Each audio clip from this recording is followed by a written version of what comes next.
Chapter 5:34. Noah didn't know if it was because of magic or because of the residence itself, but as soon as he entered Alice's residence, he felt like the temperature in the surroundings had suddenly become moderate, just like a summer villa. It was rather comfortable. Under Elisen's lead, Noah, Erica, and Liliana moved to the top floor of the residence. When they arrived at the hall on the 4th floor, Elisen stopped in his tracks, turned around, and pretended to be calm as he spoke to Erica and Liliana. Her Highness isn't usually in good health, so she can't see too many people. Apart from Sir Noah, it's best if no one else enters. Erica and Liliana looked at each other before shifting their gazes to Noah, as if they intended to let Noah make the decision. Noah pondered for a moment and nodded. "All right, it's enough for me to go see Alice. You guys wait here." Erica and Liliana finally nodded and retreated to the side obediently, as if they were obedient to his words. In fact, after 3 months of interaction, Noah, Erica, and Liliana were already rather familiar with each other and could be considered good friends. Erica and Liliana usually wouldn't speak to Noah with honorifics. Instead, they treated him as equals. It was only in front of outsiders that Erica and Liliana would strictly abide by the settings of their identities. It wasn't only because they couldn't behave improperly in front of outsiders, but also because they didn't want to embarrass Noah, the nominal owner of the residence.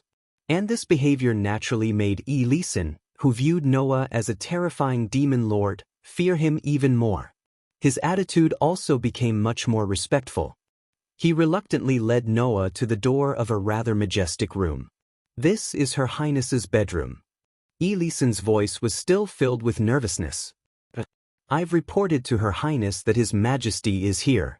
She is waiting for you inside, so I hope you can be magnanimous and not make things difficult for Her Highness." Seeing that Elisen had completely assumed that he had come with ill intentions, Noah could only laugh bitterly in his heart. For many people, the word God-slayer was a synonym for terror. This was because the God-slayers had the power that humans could not resist. The current God-slayers had all done things that brought catastrophic losses to humanity. It was no wonder that others would call the God-slayers the Devil King. As for the Wise Men's Parliament, which specialized in researching the God-slayer, the horror of the God-slayer could be directly presented to everyone in written form. Therefore, Elisen should have long known about the various deeds Noah had done after becoming the God-slayer, right? For example, he had defeated Tony, Warban, and Luohao. He had even defeated 3 kings of the same rank. Of course, the most important thing was the losses that Noah had suffered in order to defeat these people, as well as the various kinds of destruction that had happened in the past 3 months. As a member of the Wise Men Council, Elisen, who clearly understood how terrifying Noah was naturally worried that Noah's arrival meant that there was going to be another disaster. However, humans could not resist the God-slayer. Therefore, it was completely natural that they would be afraid, scared, and nervous. Facing a member of the Wise Men Council like Elisen, who was deeply ingrained in the horror of the God-slayer, no matter how much Noah explained, they would not listen. In the end, Noah did not explain. "I need to talk to Alice about something very important." Noah sighed. "So, don't do anything like surveillance or monitoring. As long as you can do it, then in the end, everything here will be fine. Is that okay?" "Yes." Elisen's face was tense. He suppressed his nervousness and then obediently left. Seeing this, Noah also reached out his hand, pushed open the door in front of him, and walked into Alice's bedroom. Upon entering Alice's bedroom, the first thing that entered Noah's eyes was an extremely luxurious bed. Not only was it luxurious in shape and scale, but there was also a veil-like ceiling that fluttered back and forth under the breeze from the window, making a pleasant sound of gauze rubbing against each other. And on such a bed Alice, who was wearing pajamas, had her eyes closed. Her hands were clasped together and placed in front of her chest as she laid on top of it. Strictly speaking, Noah had only seen Alice twice. However, both times, Alice had always had a noble and elegant look, just like a real princess. However, at this moment, the Alice that appeared in front of Noah lying on the bed was not as noble and elegant as before. There was only weakness. Because of her poor health, Alice's pretty face was slightly pale. Although her breathing was stable, it was also very weak. She looked exceptionally pitiful. Coupled with her stunning beauty, it was believed that as long as it was a man, upon seeing this scene for the first time, they would not be able to resist the urge to go over and kiss Alice. After all, the feeling that Alice gave people was too much like Sleeping Beauty. That delicate beauty could make every man's heart ache, and thus have the idea of, if I go over and kiss her, she will wake up. Noah did not have such an impulse.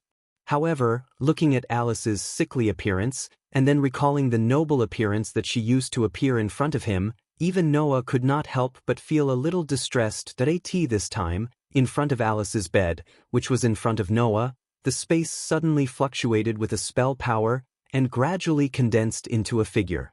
That was Alice, who usually dressed beautifully and absolutely matched the title of princess. However, that was only Alice's spiritual clone. Welcome to my residence, Sir Noah, should I say that? When they first met, Alice used a look of hidden bitterness that she would never have in the past, and stared pitifully at Noah. Undoubtedly, it will be fine to wait outside. I will definitely be able to think of a perfect escape plan to go outside. Now that you are here, I have no excuse to sneak out. Do I go out again? Hearing this, Noah did not know whether to laugh or cry. You still have the nerve to say that? Your body is already in such a state, and you still want to sneak out. Of all people to make life difficult for, you just have to make life difficult for yourself. It is also very boring to stay here all the time. Alice was rarely awkward. Someone like Sir Noah who can travel all over Italy all day long will not be able to understand me. It doesn't matter whether I can understand you or not. What is important is whether you can understand your own physical condition. Noah rolled his eyes, walked past Alice's spiritual body, and came to the bedside of the sleeping Alice.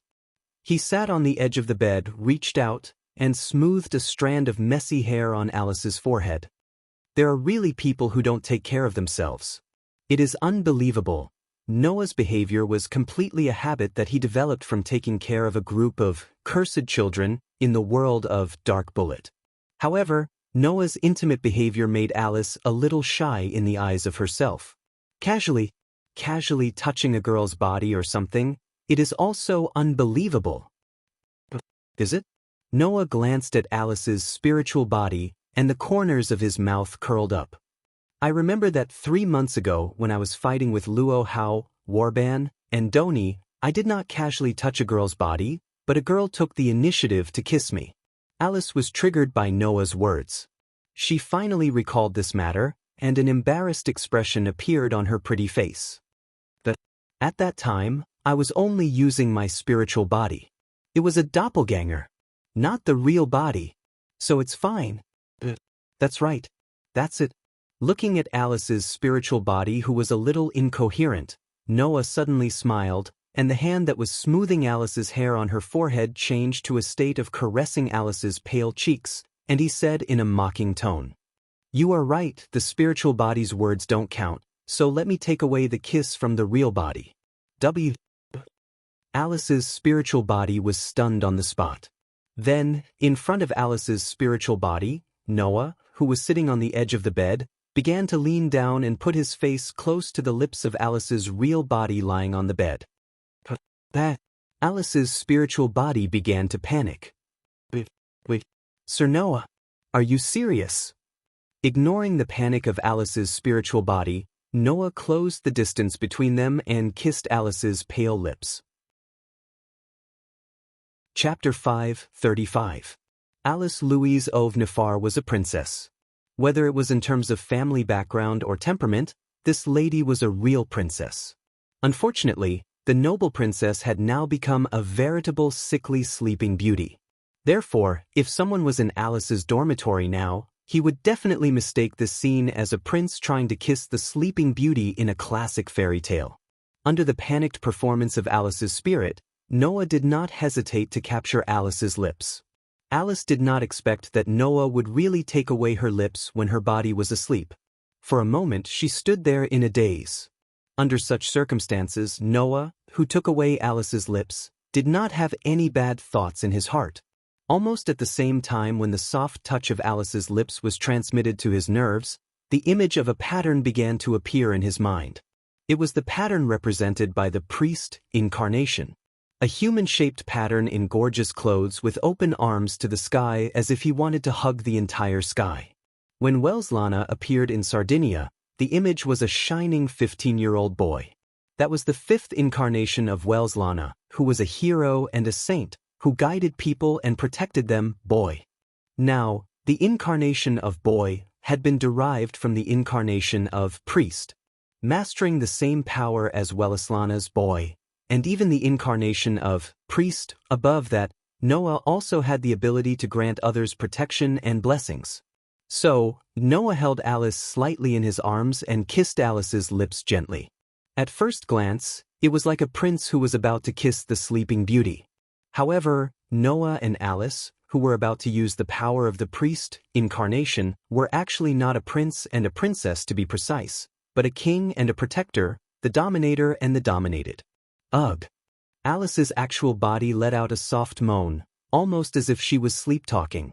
Alice's clone was at a complete loss when she saw such a scene unfold right in front of her. It was as if her original body was being kissed by someone else. For a moment, her entire mind went blank. She didn't know what to do, and she started to panic. Meanwhile, the pale face of Alice's main body started to turn rosy. Noah could clearly feel it. In his own cup, Alice's originally extremely weak body had begun to gradually awaken vitality under the stimulation of the little bit of magic in his body. Just like the grass glowing with a bright green color after the rain and the breathtaking vitality, she gradually regained her strength. Alice's body was originally affected by excessive consumption of spiritual power, so her body began to lose vitality. This gradually became weak, and in the end, she was completely unable to move at all. She could only rely on her avatar to move outside. The more she used the power of her avatar, the weaker Alice became, almost falling into an endless cycle. Therefore, now, Noah had to rely on his own power to awaken the vitality in Alice's body, so that Alice could regain her previous ability to move. So, when Noah and Alice's lips unconsciously touched, a channel-like thing had quietly opened. A channel of spell power that couldn't be seen with the eyes. Through this channel, Noah could convey the strongest protection to Alice. Feeling the opening of the channel of spell power, Noah increased his own spell power, and in the process, refined the pure spell power into the power of protection. He let it surge from the inside of his body to his chest, then from his chest to his throat, and finally passed through his throat to his mouth and poured into Alice's body. Woo! Alice's body, who was in deep sleep, made a short and painful sound. However, under the continuous infusion of the spell power that was refined into the power of protection, the outline of Alice's body began to emit a faint halo. And in this process, Alice's originally weak body, under the support of the powerful protection, glowed with strength like a new life. The power of protection was originally a kind of power similar to blessing. With the support of this power, people without power would have the right to use power for a short period of time, the unfortunate people would have a short period of luck, and the weak people would also have a strong body until the power of protection refined by the protector was exhausted. The reason why Alice's body was so weak was entirely because Alice had an ability that others didn't have. That ability was called spiritual sensing. Alice's phantom body, the ability of her avatar, was derived from this ability. However, this ability would erode the human body, making Alice's body very weak. As long as she went out for a while, she would be exhausted and her body condition would be out of balance. Therefore, when she wanted to appear in public, Alice would create an avatar. By controlling the avatar, she could communicate with the surroundings like a healthy person. Generally speaking, the avatar couldn't touch anything. However, Alice could make the avatar act like a real person by using both spiritual sensing and telekinesis. Apart from eating and drinking, it was basically no different from an ordinary person. However, it was because of this ability that Alice's body became weak. Therefore, the more avatars she created, the worse Alice's body would be. It was because of this that Leeson set up a barrier to prevent avatars from entering and leaving the hall. He didn't let Alice create avatars and let them run around, so as to prevent her body from becoming even worse. However, with the support of the protection ability of Noah's avatar, this situation would be improved. Noah's curse power was originally above that of an ordinary God Slayer, and the power of the avatar of priest was generally above that of the avatar of teenager. With the combination of the two, once Noah's refined protection power was poured into Alice's body, then this protection power would become the power that supported Alice's weak body to move.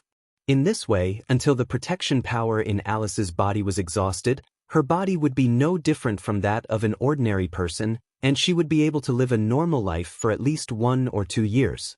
It couldn't be said that it would give Alice a strong body, but it would still allow Alice to have a body that could move freely. Therefore, Noah continued to refine the pure curse power into the power of protection and infused it into Alice's body. He only stopped when Alice's body couldn't take any more power. Then, he gently parted his lips. Alice's avatar had already disappeared at an unknown time. The pale face of Alice, who was held in Noah's arms, had been completely replaced by a rosy color, and her breathing had also become stronger and more powerful. Then, Alice's eyelids trembled slightly, and she opened her eyes. Looking carefully, those beautiful big eyes were already covered with water vapor, and it almost made Noah have the feeling that he would be sucked in by those eyes. Just when Noah was about to look away, Alice's slightly shy voice sounded. "Can you let me go first?" This one sentence made the atmosphere of the scene become slightly awkward. After all, Noah hugged Alice tightly, and it made Alice more or less shy. However, to be able to hold the most elegant and noble princess in the whole of Europe in his arms, and to taste her lips until just now, Noah's actions today would definitely set off a storm in the entire magic world. Fortunately, there was only Noah and Alice present, and no one else. At that moment, Noah suppressed the strange feeling in his heart, and gently let go of Alice in his arms, picked up a pillow, and put it behind Alice's back, letting Alice sit on the bed while leaning against it. "Thank you," Alice said in a mosquito's voice, and her pretty face was slightly red. She didn't dare to look at Noah, and Noah couldn't help but secretly laugh. Even a noble lady who was called a princess was just an ordinary girl in terms of the relationship between a man and a woman. "How is it?" Noah touched his nose and asked in amusement. "Do you feel much better?" "Yes." Alice pretended to be calm, and forced herself to show an elegant smile as usual, but it gave Noah a feeling of shyness. "I can feel a very powerful force lodging in my body. The power of the blessing will allow you to live like a normal person until it is exhausted." Noah smiled slightly and then teased. "When the power is exhausted, I will replenish it for you." Alice immediately lowered her head in shame and anger. That was Alice's first kiss in the truest sense of the word. Chapter 5:36. Thank you very much, Your Majesty, for spending so much effort on my body. After a while, Alice seemed to have finally calmed down. As usual, she showed an elegant smile to Noah and greeted him with an impeccable etiquette. "Although I've been blessed by Your Majesty, this human body doesn't seem to be able to adapt to the power of God in a short period of time. If I want to move freely, it will take about a day or so to adapt. Now I can only lie in bed and can't greet Your Majesty." Alice's dignified way of speaking made people feel that her shy appearance just now was simply deceptive. However, Noah could see that it was not that Alice really didn't mind that her first kiss was taken away by him, but that she just wanted to hide her emotions. If he directly exposed this kind of thing, it would be too unromantic. Therefore, Noah shrugged and deliberately pandered to Alice's performance, saying with an expression as if nothing had happened, "It's okay, it's not an opportunity for anyone to have a conversation with Princess Alice's real body. I'm already very satisfied." "Is that so?" Alice's smile was still elegant. "It's really an honor to satisfy Your Majesty." "You'd better be." Noah smiled bitterly and began to change the topic. "Actually, I have something to ask of you this time. When Miss Erica contacted me, she basically told me about it, but she didn't tell me the details directly. After all, it's still inconvenient to talk over the phone." Alice nodded to Noah. If it's something I can help you with, I'll try my best to help your majesty. That's the best. Noah looked straight at Alice. Guinevere, you should know this god ancestor, right? Lord Guinevere? Alice's face showed a look of surprise. Has Lord Noah already met Lord Guinevere? You can consider it a greeting. Noah narrowed his eyes. However, it seems that this god ancestor didn't just want to greet me. I don't know what she's planning. If possible, I'd like you to tell me about the god ancestor. Hearing this, Alice frowned slightly. She shook her head as she pondered. I'm really sorry. Although Lady Guinevere is the most powerful queen of witches, and we do have detailed information about her, I really don't have much information about Lady Guinevere that I can tell Lord Noah. It doesn't matter. You said that the god ancestor fell from the original goddess of earth for some special reason and was reincarnated, right? Noah waved his hand. I don't know much about Guinevere's background, but from the information you gave me, I can more or less speculate. The god ancestor came to me not long ago and invited me to go to Nabali, saying that the god of disobedience would appear there. I don't understand why he invited me to go there, so if you think of anything, please tell me. The god of disobedience is about to appear in Nabali? And Lord Guinevere invited Lord Noah to go there?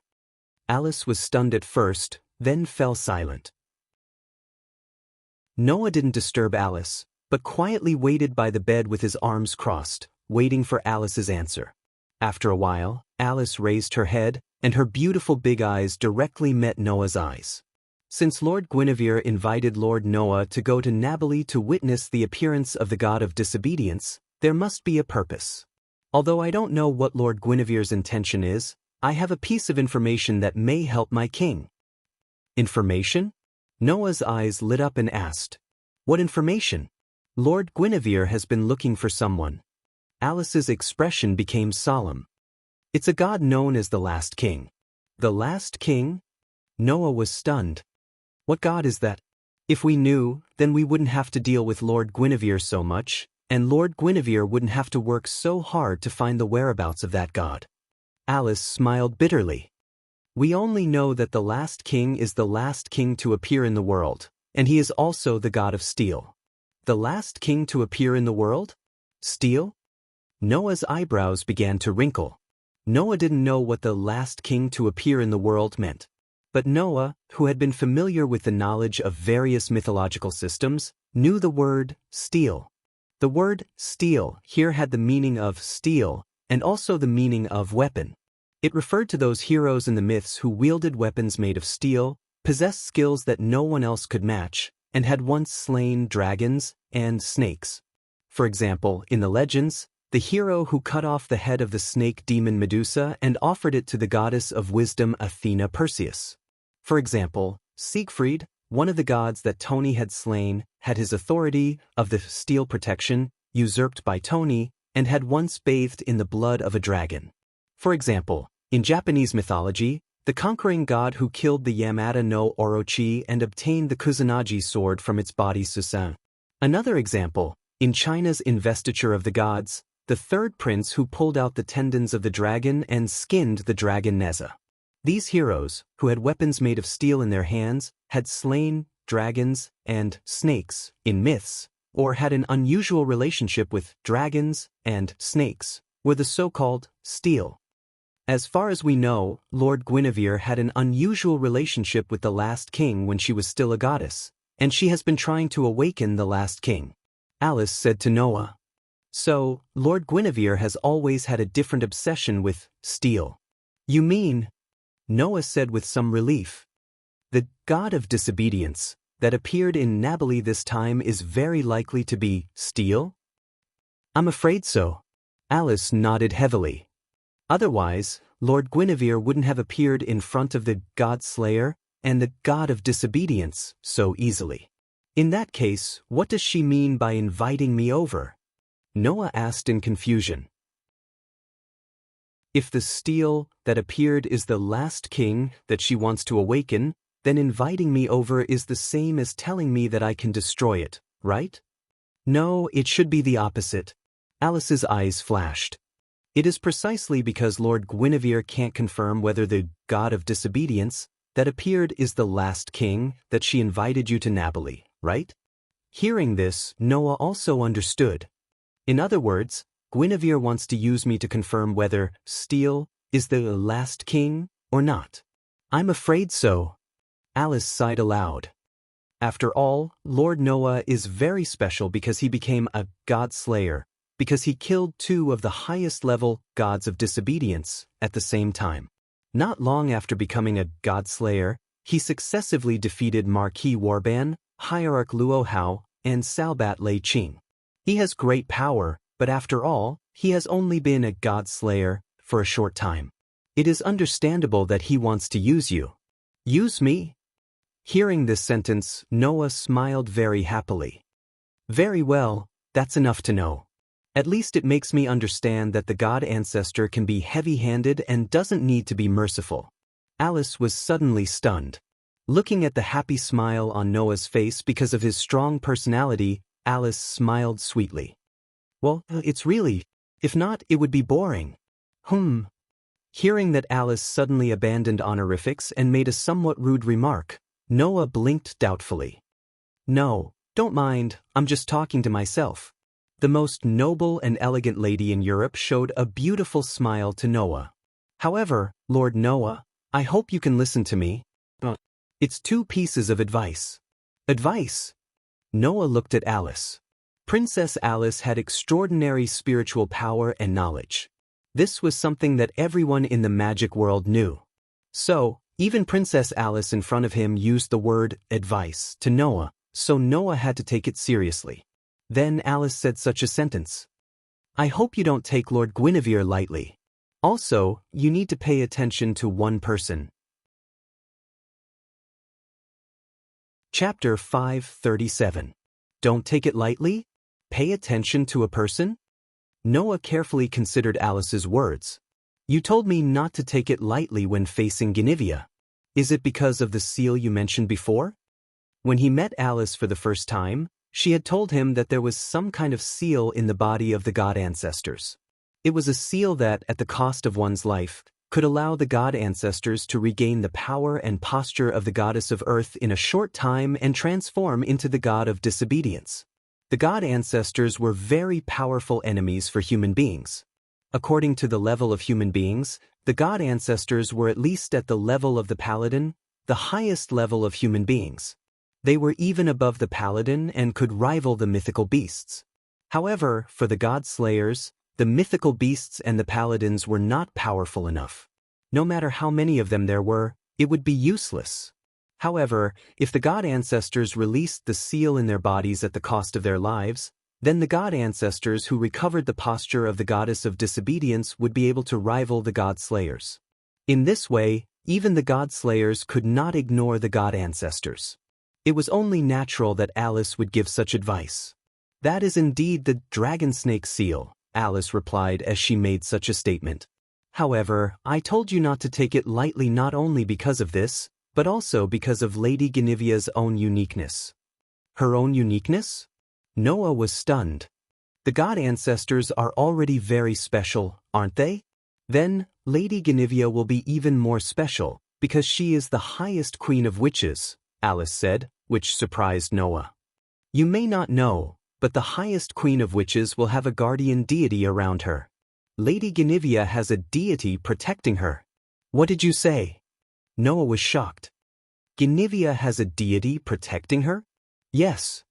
Alice emphasized her words as if she was trying to increase the credibility of her words. I've had several dealings with Lord Guinevere, and I've also seen Lord Guinevere's guardian angel. If Lord Noah wants to deal with Lord Guinevere, he must not only be careful of Lord Guinevere releasing the dragon snake seal, but also of the guardian angel around him. Hearing this, Noah finally understood how difficult it was to deal with Guinevere.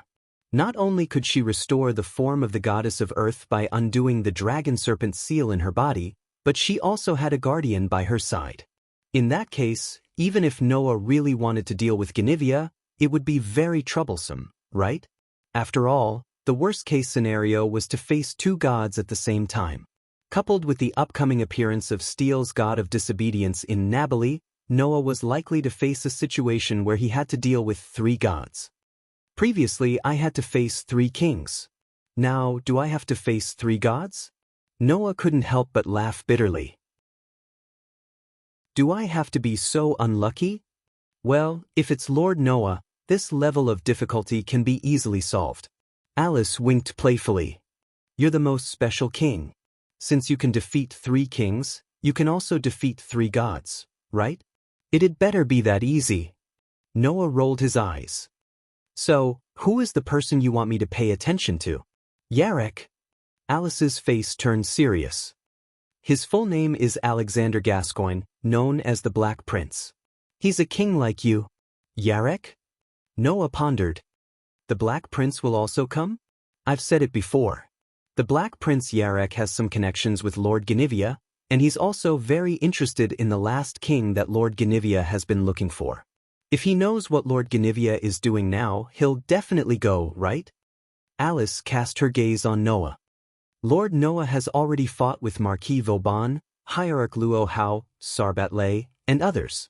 The God Slayer is an existence beyond common sense. I believe you're well aware of that. After saying that, Alice's expression was a little worried. However, Alexander has a decisive difference from these kings. Therefore, you may feel that he is easier to deal with than the other demon kings, but please be careful. That will cause you to fall into a trap that will lead to a crushing defeat when you fight him. Oh! Noah's eyebrows suddenly raised. Is Yarek that difficult to deal with? Yes. Alice nodded without hesitation. All the kings you've fought before are basically experts who are obsessed with the process of battle. They're true warriors. Only Alexander is different from the other kings. Rather than calling him a warrior, it would be better to call him a strategist. Noah had also heard a little about this. The Black Prince Yarek was different from the other god slayers. He was full of intelligence, good at wisdom, and did not like to fight head-on.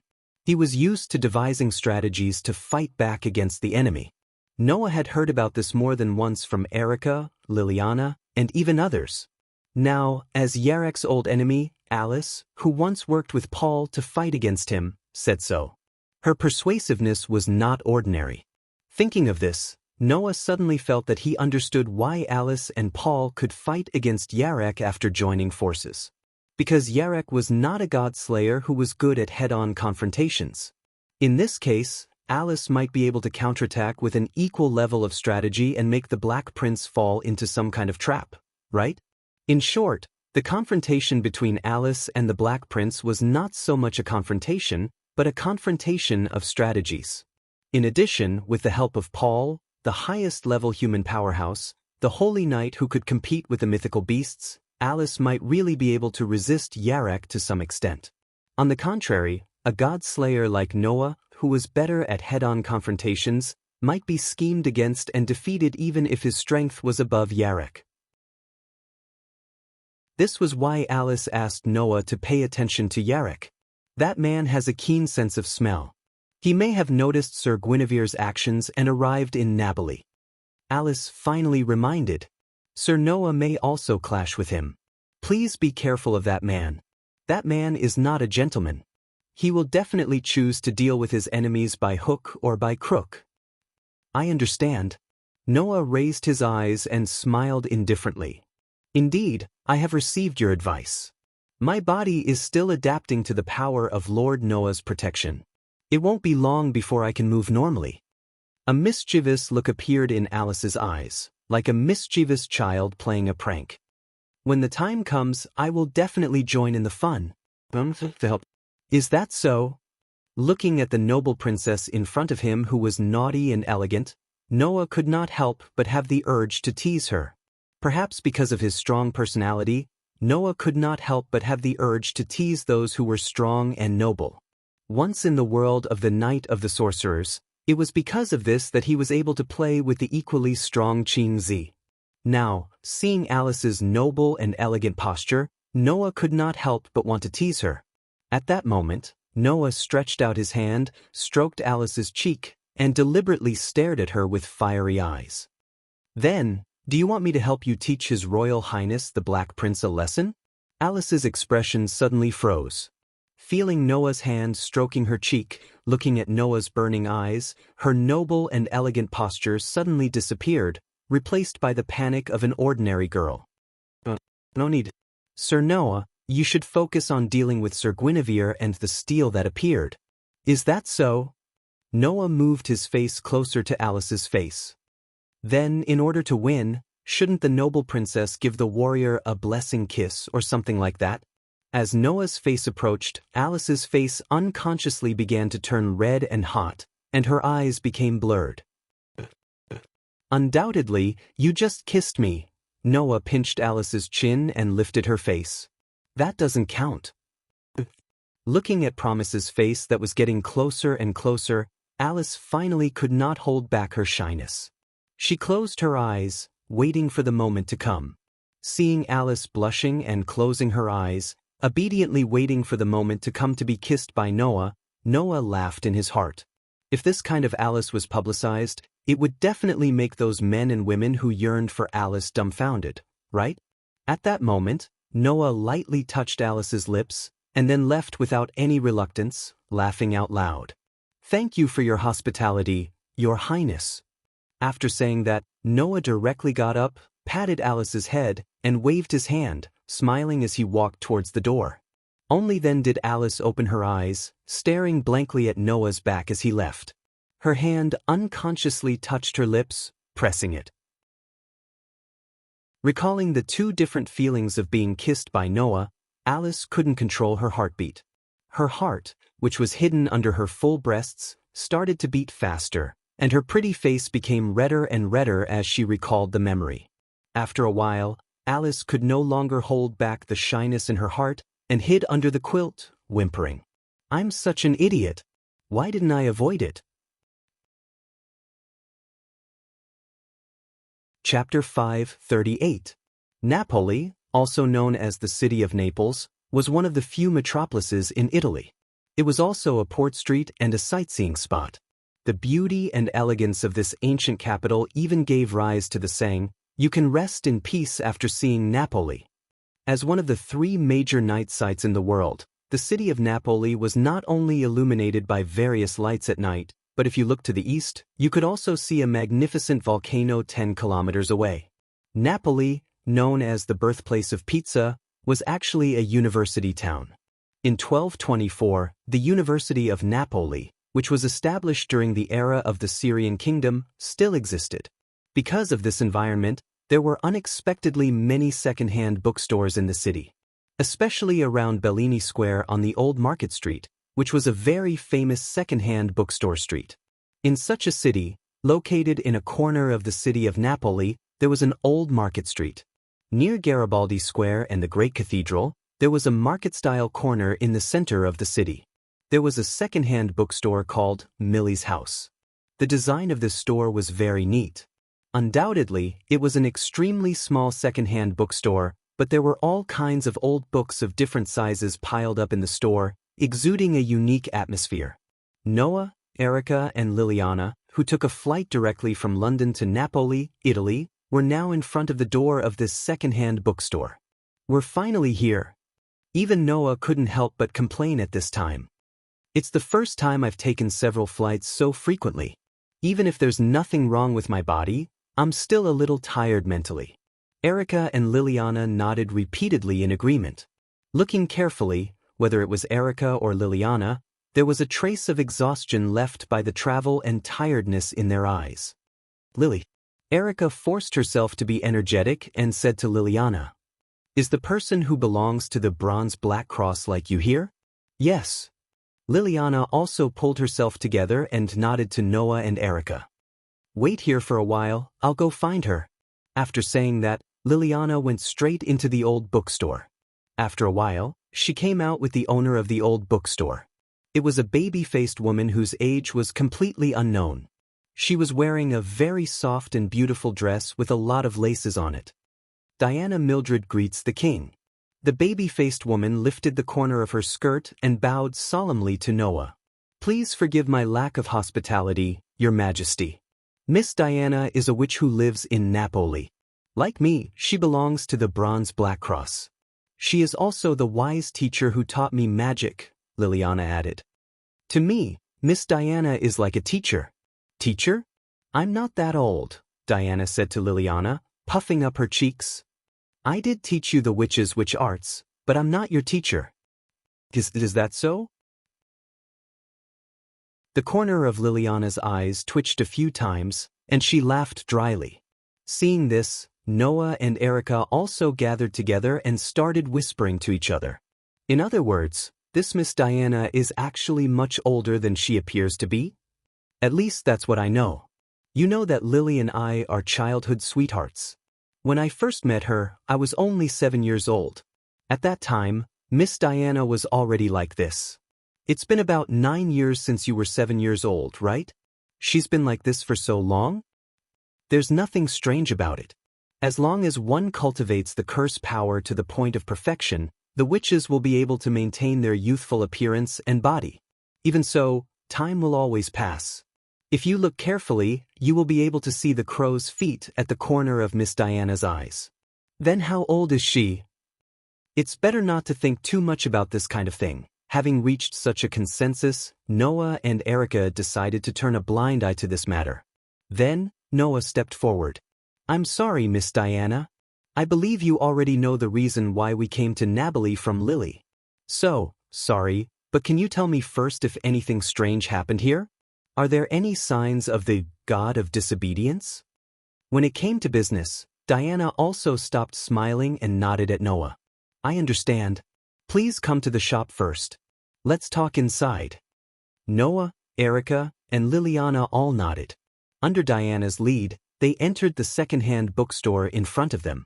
On the second floor of the second-hand bookstore, there was a place that looked like both a living room and a library. Beside a desk, Noah sat on the only seat. Erica and Liliana stood behind Noah like guards and attendants. Diana stood in front of the desk, facing Noah, as if she was preparing to report to her superior. This arrangement clearly expressed the ranking of everyone present in the hall. Noah was not the kind of person who liked to enjoy the feeling of being superior, but being treated like this would not make him feel superior, so it didn't matter. In this situation, Diana took out a report in her hand. While flipping through it, she said to Noah, Lily contacted me not long ago and asked me to pay attention to whether there were any unusual phenomena in Nabily. Since then, I have been investigating the signs of curse power in Nabily. Finally, I detected a large amount of curse power gathering in a corner of Nabily not long ago. Erica and Liliana, who were standing behind Noah, exchanged glances with each other. Even Noah narrowed his eyes slightly.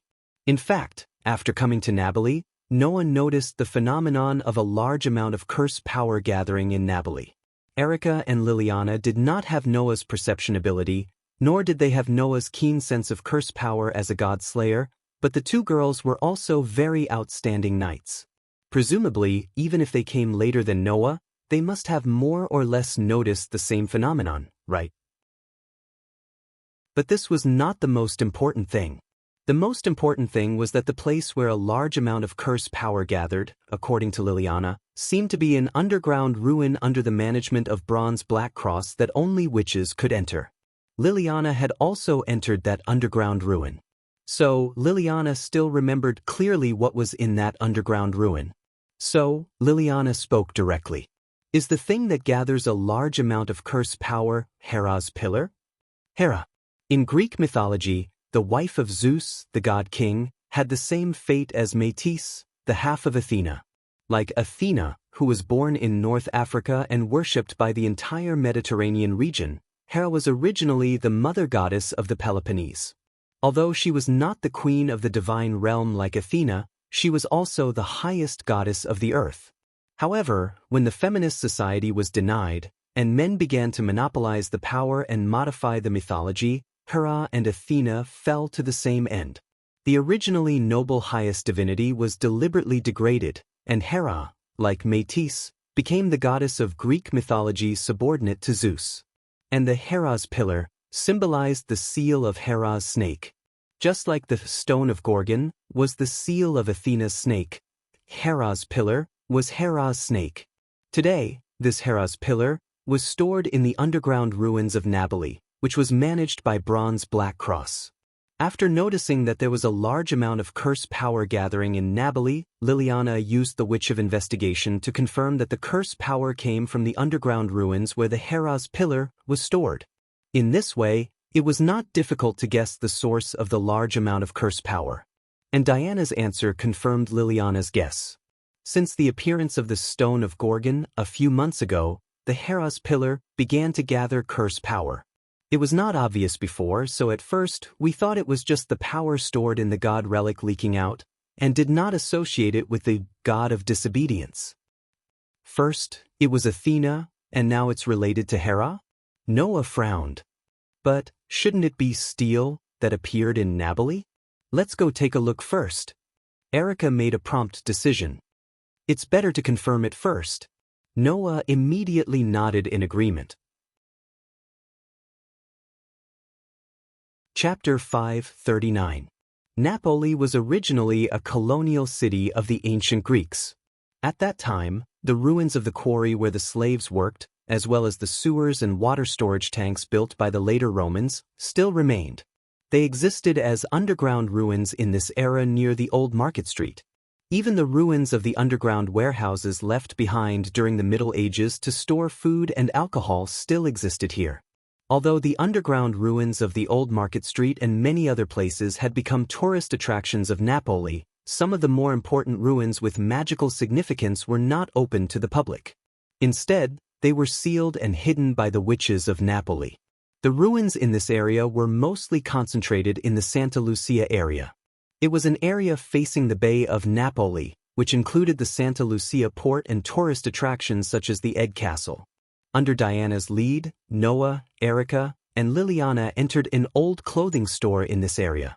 They were silently led to the depths of the store by the owner who matched the store very well. This lady boss was also a witch belonging to the Bronze Black Cross. Deep in the store, there was an entrance to the underground ruins. On the bare ground, a four-cornered cave leading to the underground ruins was revealed in front of Noah and the others. The stone stairs extending to the underground could be seen clearly by anyone. They could also vaguely sense the traces of spell power fluctuating around the cave. Needless to say, it was caused by the enchantment around the entrance of the ruins. This is the Temple of Hera, the entrance to the underground ruins where the Pillar of Hera is stored. Diana took the opportunity to explain to Noah when the lady boss went to the entrance to do some kind of work. Originally, the Temple of Hera is a place where no one except the witches can enter. Even Lily has only entered a few times. Usually, the witches belonging to the Bronze Black Cross are guarding this place. There are enchantments around this place that prevent intruders and spell power from leaking out. Please wait for a moment, Your Majesty. You can enter after we remove the enchantment. Originally, this kind of barrier had the ability to distinguish between friend and foe.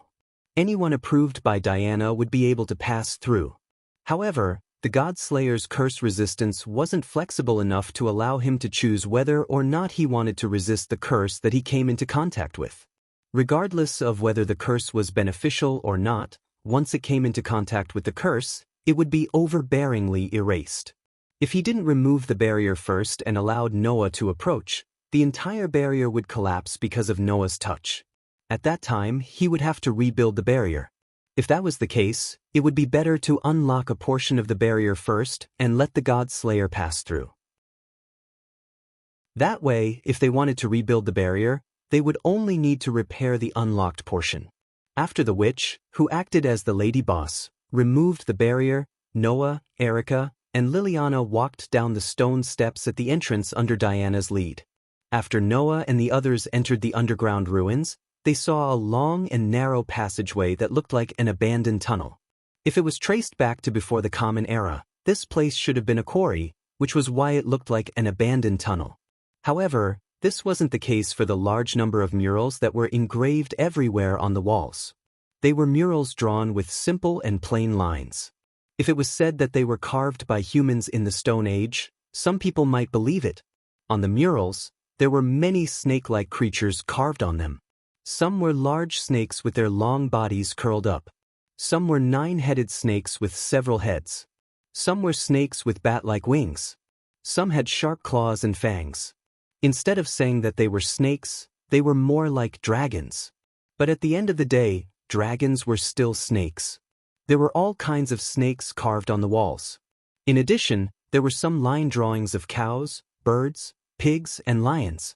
As long as someone with a little magic knowledge came here to take a look, they would definitely be able to recognize that these creatures were all symbols of Mother Earth. The period when these murals were carved was probably the era after the Roman Empire's domination. In the past, these underground ruins were the secret underground shrine of the witches who served Mother Earth. Liliana, who was walking beside Noah, whispered to Noah. Since the patriarchal Christianity became the state religion, the witches who used to serve the feminist Mother Earth and possess divine power were regarded as witches and were hunted down. They fled underground, and in order to protect their wisdom, they built this kind of underground shrine for the purpose of conveying messages. These murals on the wall depict the object of the witch's faith, the posture of Mother Earth, right? Erica said softly while admiring the murals here. In the ancient world, the witches who served Mother Earth were the prototypes of modern witches. With the popularization of Christianity, Europe lost its ancient beliefs. It can also be said that they were suppressed and resisted. In this process, the witches who were supposed to be sacred were persecuted and became feared and taboo existences. They are witches, right? Liliana nodded with a complicated expression on her face. She must be grieving for what happened to her ancestors. Then Diana, who was walking in front, suddenly spoke. We're here. Almost at the same time, Noah and the others walked to the end of the stone steps, stepped onto the flat ground, and arrived at the depths of the underground shrine.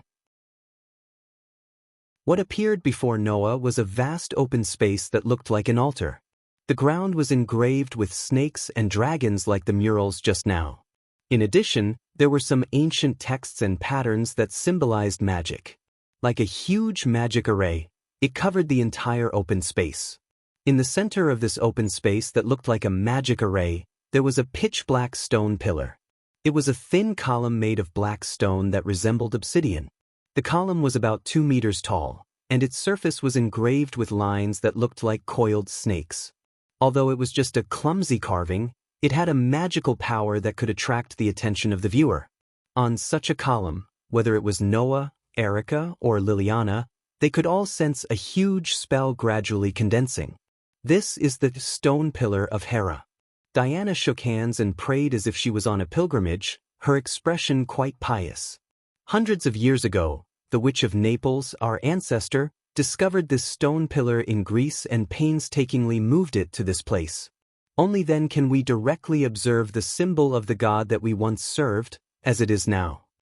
Hearing this, Liliana also shook hands and prayed like a devout believer. Even Erica, who was not a witch, closed her eyes. Only Noah frowned as he looked at the divine pillar of Hera that was constantly fluctuating with a huge spell.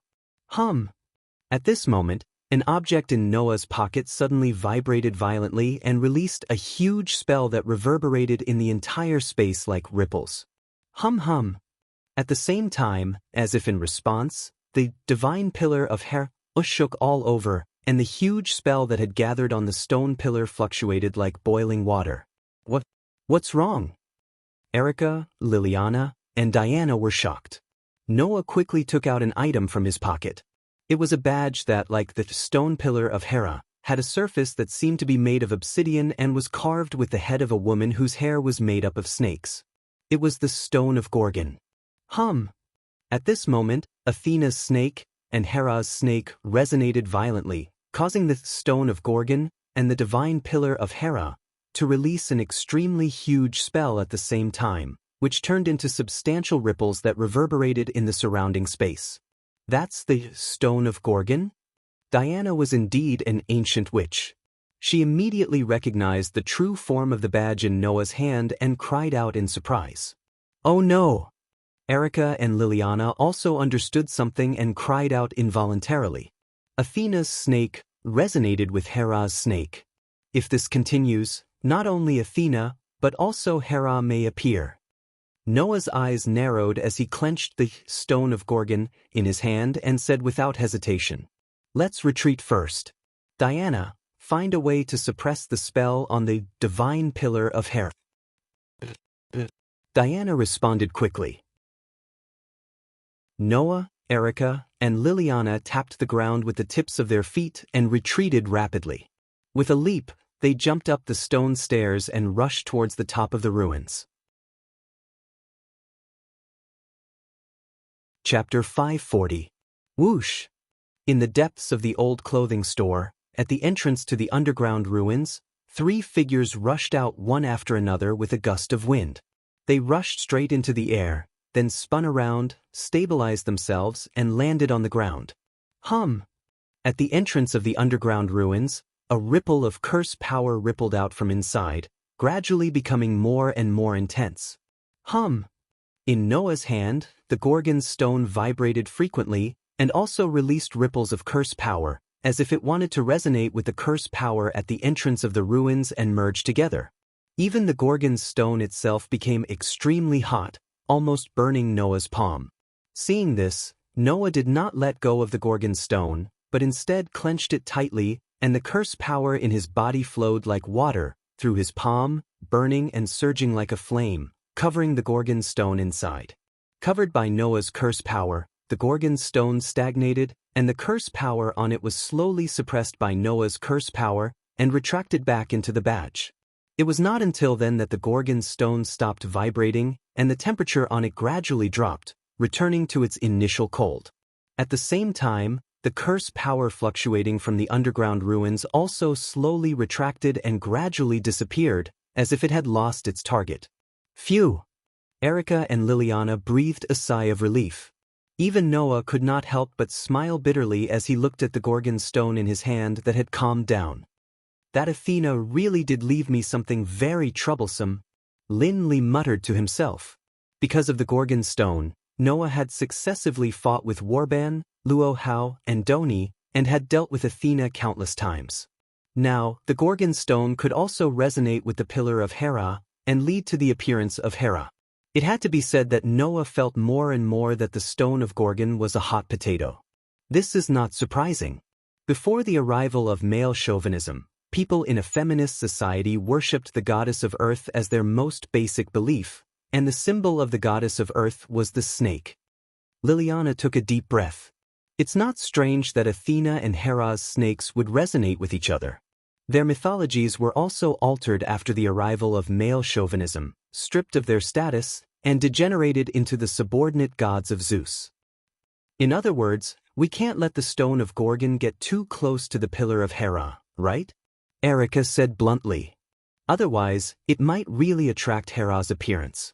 Noah didn't say anything from the beginning to the end. Instead, he held Athena's snake tightly in his hand. He recalled Hera's snake in the underground ruins and Alice's words. His frown deepened. Did Alice guess wrongly? Isn't Guinevere's purpose the appearance of steel? Guinevere invited Noah to Nabali, saying that the god of disobedience was about to appear in Nabali. However, according to the current situation, even if the god of disobedience did appear, it would only be a mother goddess like Hera. There was no sign of the god of disobedience of steel appearing at all. In that case, what was the purpose of Guinevere inviting Noah to Nabali? Or as Alice said, was he planning to use Noah to prove that the steel appearing in Nabali was the last king that Guinevere was looking for? Erica and Liliana naturally understood why Noah had such doubts. Although the 2 female knights were not present at the time, Noah conveyed Alice's words to Erica and Liliana afterward. Therefore, Erica and Liliana were aware of Alice's guesses. I think that Princess Alice's guess should be correct. Master Guinevere's purpose is still steel, Erica expressed her thoughts. However, there are all kinds of factors that cause the appearance of the god of disobedience. Sometimes it's just a small trigger, and sometimes it may be a summoning phenomenon caused by a god relic like the god's pillar of Hera. Perhaps there are other factors in Nabali that we don't know about that can cause steel to appear that haven't been discovered yet. That's what I think too, Liliana voiced her thoughts. Originally, the steel hero and the serpent goddess have a very close relationship. The phenomenon of the god's pillar of Hera is very likely to be the factor that causes steel to appear. The so-called steel originally referred to the heroes who had slaughtered the dragon and serpent in the myths and had an inseparable relationship with the dragon and serpent. When the Gaia goddesses were belittled and the winged serpent that represented themselves was even rendered as an evil monster, a dragon, the steel heroes who slaughtered the dragon in the myths could be said to be the symbol of men who had tampered with the myths. The men who had expelled the feminist society had portrayed steel as a hero who represented themselves and introduced him into the myths to slaughter the dragon and serpent that represented the Gaia goddesses that women believed in. This was a factor that was deliberately added to raise the status of men. Therefore, the relationship between these steel heroes and the Gaia goddesses was just like the relationship between feminism and feminism. It was not an exaggeration to say that they were enemies. Now, the serpent that represented Hera had such a violent reaction. It was not impossible that the god of disobedience that caused the appearance of the god of disobedience was not the Gaia goddesses, but the steel heroes. Noah nodded thoughtfully, holding the Gorgon stone tightly in his hand. After a while, he let out a sigh of relief. No matter what, I still need to be on guard against Guinevere. I'll leave this side to you. I won't get close in case something happens again. Understood. Erica and Liliana nodded at the same time, turned around, and re-entered the underground ruins along the way they came. They were probably going to meet up with Diana to seal the large amount of curse power gathered on the Pillar of Hera. Seeing that Erica and Liliana had re-entered the underground ruins, Noah put the Gorgon stone into his pocket, turned around, and walked out of the old clothing store under the respectful attitude of the lady boss. Walking on the streets of the old market, Noah blended into the crowd, wandering aimlessly while taking out his mobile phone and sending an email to Alice to inform her of the situation here. It didn't take long for Alice's reply to arrive. I also agree with Miss Erica and Miss Liliana. The relationship between steel and serpent is inseparable. Lady Guinevere, who was once the goddess of the Gaia goddesses, also inexplicably became a follower of the last king. So, I think the Pillar of Hera should still be related to steel. After Noah finished reading this email, Alice immediately sent a new email. My body can move freely now. Seeing me dancing in the hall, Ms. E. Leeson's expression really made me very interested. But because I was too proud, Ms. E. Leeson still found out about my plan to go out. She said that it was not easy for my body to get better, so I must not mess around outside. Then she set up a barrier to prevent me from going out. This time I must succeed in escaping. Please be sure to wait for me. Noah almost stumbled and fell to the ground, unable to get up. This girl indeed hid a personality of black-bellied and wanted to see the world in chaos under her noble temperament.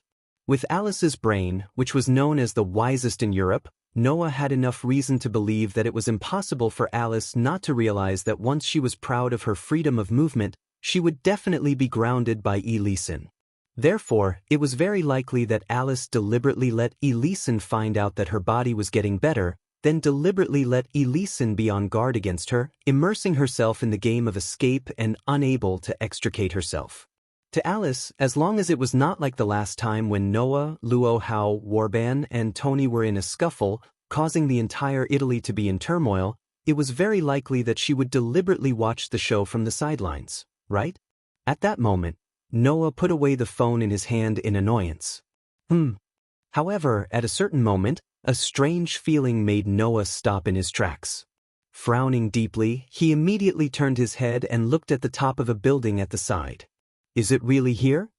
Saying such a sentence, the silver-haired petite goddess stood under the moonlight, a pair of dark snake eyes emitting a deathly cold luster, making one's heart palpitate. Chapter 541. In the silent night, the comfortable night breeze blew by slowly, blowing away the dark clouds that covered the sky. Under the backdrop of the shining stars in the midsummer night sky, the moon that emitted soft silver light appeared in people's vision. It was extremely beautiful. However, in this beautiful night, Noah's body and limbs were gradually filled with strength. Noah was no stranger to this state. After all, in the 3 months since he became the Godslayer, Noah had experienced this feeling several times. When the king of the Godslayer was close to the god, his body would naturally undergo this change. However, before this change came, Noah had already noticed the existence of the petite girl. It's been a long time, Noah Dariah, the ancient queen of the divine realm, who had shoulder-length silver hair and a petite body, stood at the top of the building. With the moon and the starry sky as the background, she gazed at Noah with a pair of pitch-black pupils that seemed to condense the entire night into one. She revealed a disdainful smile and looked down at Noah with a pair of disdainful eyes. How many times has it been since we met in the dark night that I control? I'm sorry, I didn't count that kind of thing, and I hope it's not too many. Noah looked up at Athena standing at the top of the building, and even though his body and mind were in a state of battle because of the goddess in front of him, his eyes were quite relaxed. Why are you here, should I ask this question? If you ask, then I may have to re-evaluate you. Athena's tone was very flat, but the content was quite arrogant. I think that perhaps it's fate that brought us together in such a place. Fate? Noah said mockingly. Didn't you come to find me on purpose? It was during the day that the stone of Gorgon resonated with the divine pillar of Hera and released an abnormal fluctuation of spell power. And the stone of Gorgon was the seal of Athena's snake, so how could Athena not notice its change? So, rather than saying that it was fate, Noah was more willing to believe that Athena was aware of the change in the stone of Gorgon, and then followed the stone of Gorgon and came to Nabali. In fact, this was indeed the case. My snake seems to have resonated with the snake of the goddess of the same origin. Sure enough, Athena, who controlled wisdom, had already seen through everything, and her beautiful and awe-inspiring face was full of insightful calmness. This has boosted my fighting spirit a little. Fighting spirit? Promise raised her eyebrows. Do you still want to fight with the goddess of the same origin? That may be a choice. Although the snake in your body has not been retrieved, the other party is in the same state and has not even appeared on this ground. That would be a little boring. Athena's pair of dark eyes had a hint of heat. Compared to a battle with a goddess of the same origin, this concubine would actually rather have a battle to the death with you, who has extraordinary karma with this concubine. Only then can this battle intent in this concubine's heart be appeased after seeing you. This sentence sounded like a young girl who yearned for Noah day and night, pouring out her feelings to Noah. Just from the content alone, it really made one think of a romantic scene. Not to mention, these words came from the mouth of the goddess, Athena. I believe that all the mortals on the ground will go crazy, right? Unfortunately, although the content of Athena's words was suggestive, it was definitely not a courtship. If that was the case, then he would definitely be defeated in the hands of this goddess. After all, even if the snake had not been retrieved, Athena was still the god of darkness in charge of the underworld. She herself controlled the power directly linked to death, and even a breath could form a curse that would cause people to die without a burial place. Therefore, Noah did not answer Athena's words, but looked at the other party's pair of dark eyes. Although he did not use the power of the curse, his body was filled with a terrifying aura that instantly enveloped Athena. Not sure if it was because of Athena's presence, the surrounding crowd had disappeared without a trace, leaving not a single person around. In this way, Noah could also release his aura unscrupulously, and even if Athena wanted to fight, Noah would accompany her to the end. Noah had never forgotten. He did not forget how many obstacles Athena had set for him 3 months ago in order to obtain the Gorgon stone from him. It was because of Athena's calculations that Noah was targeted by Warban, Luo Hao, and even Tony. So, if Athena wanted to fight this time, Noah would definitely not show mercy and would definitely teach Athena a lesson. Perhaps feeling the fighting spirit and determination from Noah's amazing aura, a smile appeared on Athena's cold face. That smile represented pleasure. What an amazing aura! Athena seemed to want to slowly taste Noah's amazing aura, and she licked the corner of her mouth intoxicatedly. At first, I thought that since you are a human on the ground, even if you are our enemy, the king who killed the gods, you would not be able to compete with the gods in terms of spirit. However, your spirit is not weaker than the gods. You also have an intoxicating fighting spirit and determination. You are simply a natural-born warrior. No, you are a natural-born god of war. You are truly worthy of being my destined person. With that said, Athena walked down from the top of the building step by step as if she was stepping on flat ground or walking down an invisible staircase. Unfortunately, this time, I am not ready to fight you. At least, to deal with you, who is my destined enemy. Before I take back my identity as the Queen of the Trinity, I will not be so rude as to start a war with you. Noah gazed at Athena, who was slowly approaching him, and his gaze gradually turned thought-provoking. In other words, you didn't come here to treat the Gaia goddess, who shares the same roots as you, as your opponent, nor did you want to treat me as your opponent. However, you have a fighting spirit in your heart. So, who do you plan to vent your fighting spirit on? Oh? Have you seen through it? Athena's footsteps paused imperceptibly, and then she continued walking until she was in front of Noah. She floated in the air at the same height as Noah, and her line of sight overlapped with Noah's line of sight. As the goddess of wisdom, I will give you enough praise for your wisdom, Noah Doria. After saying that, Athena reached out her delicate hand and gently stroked Noah's cheek. It was as if she was taking pity on an extremely precious item. That's right.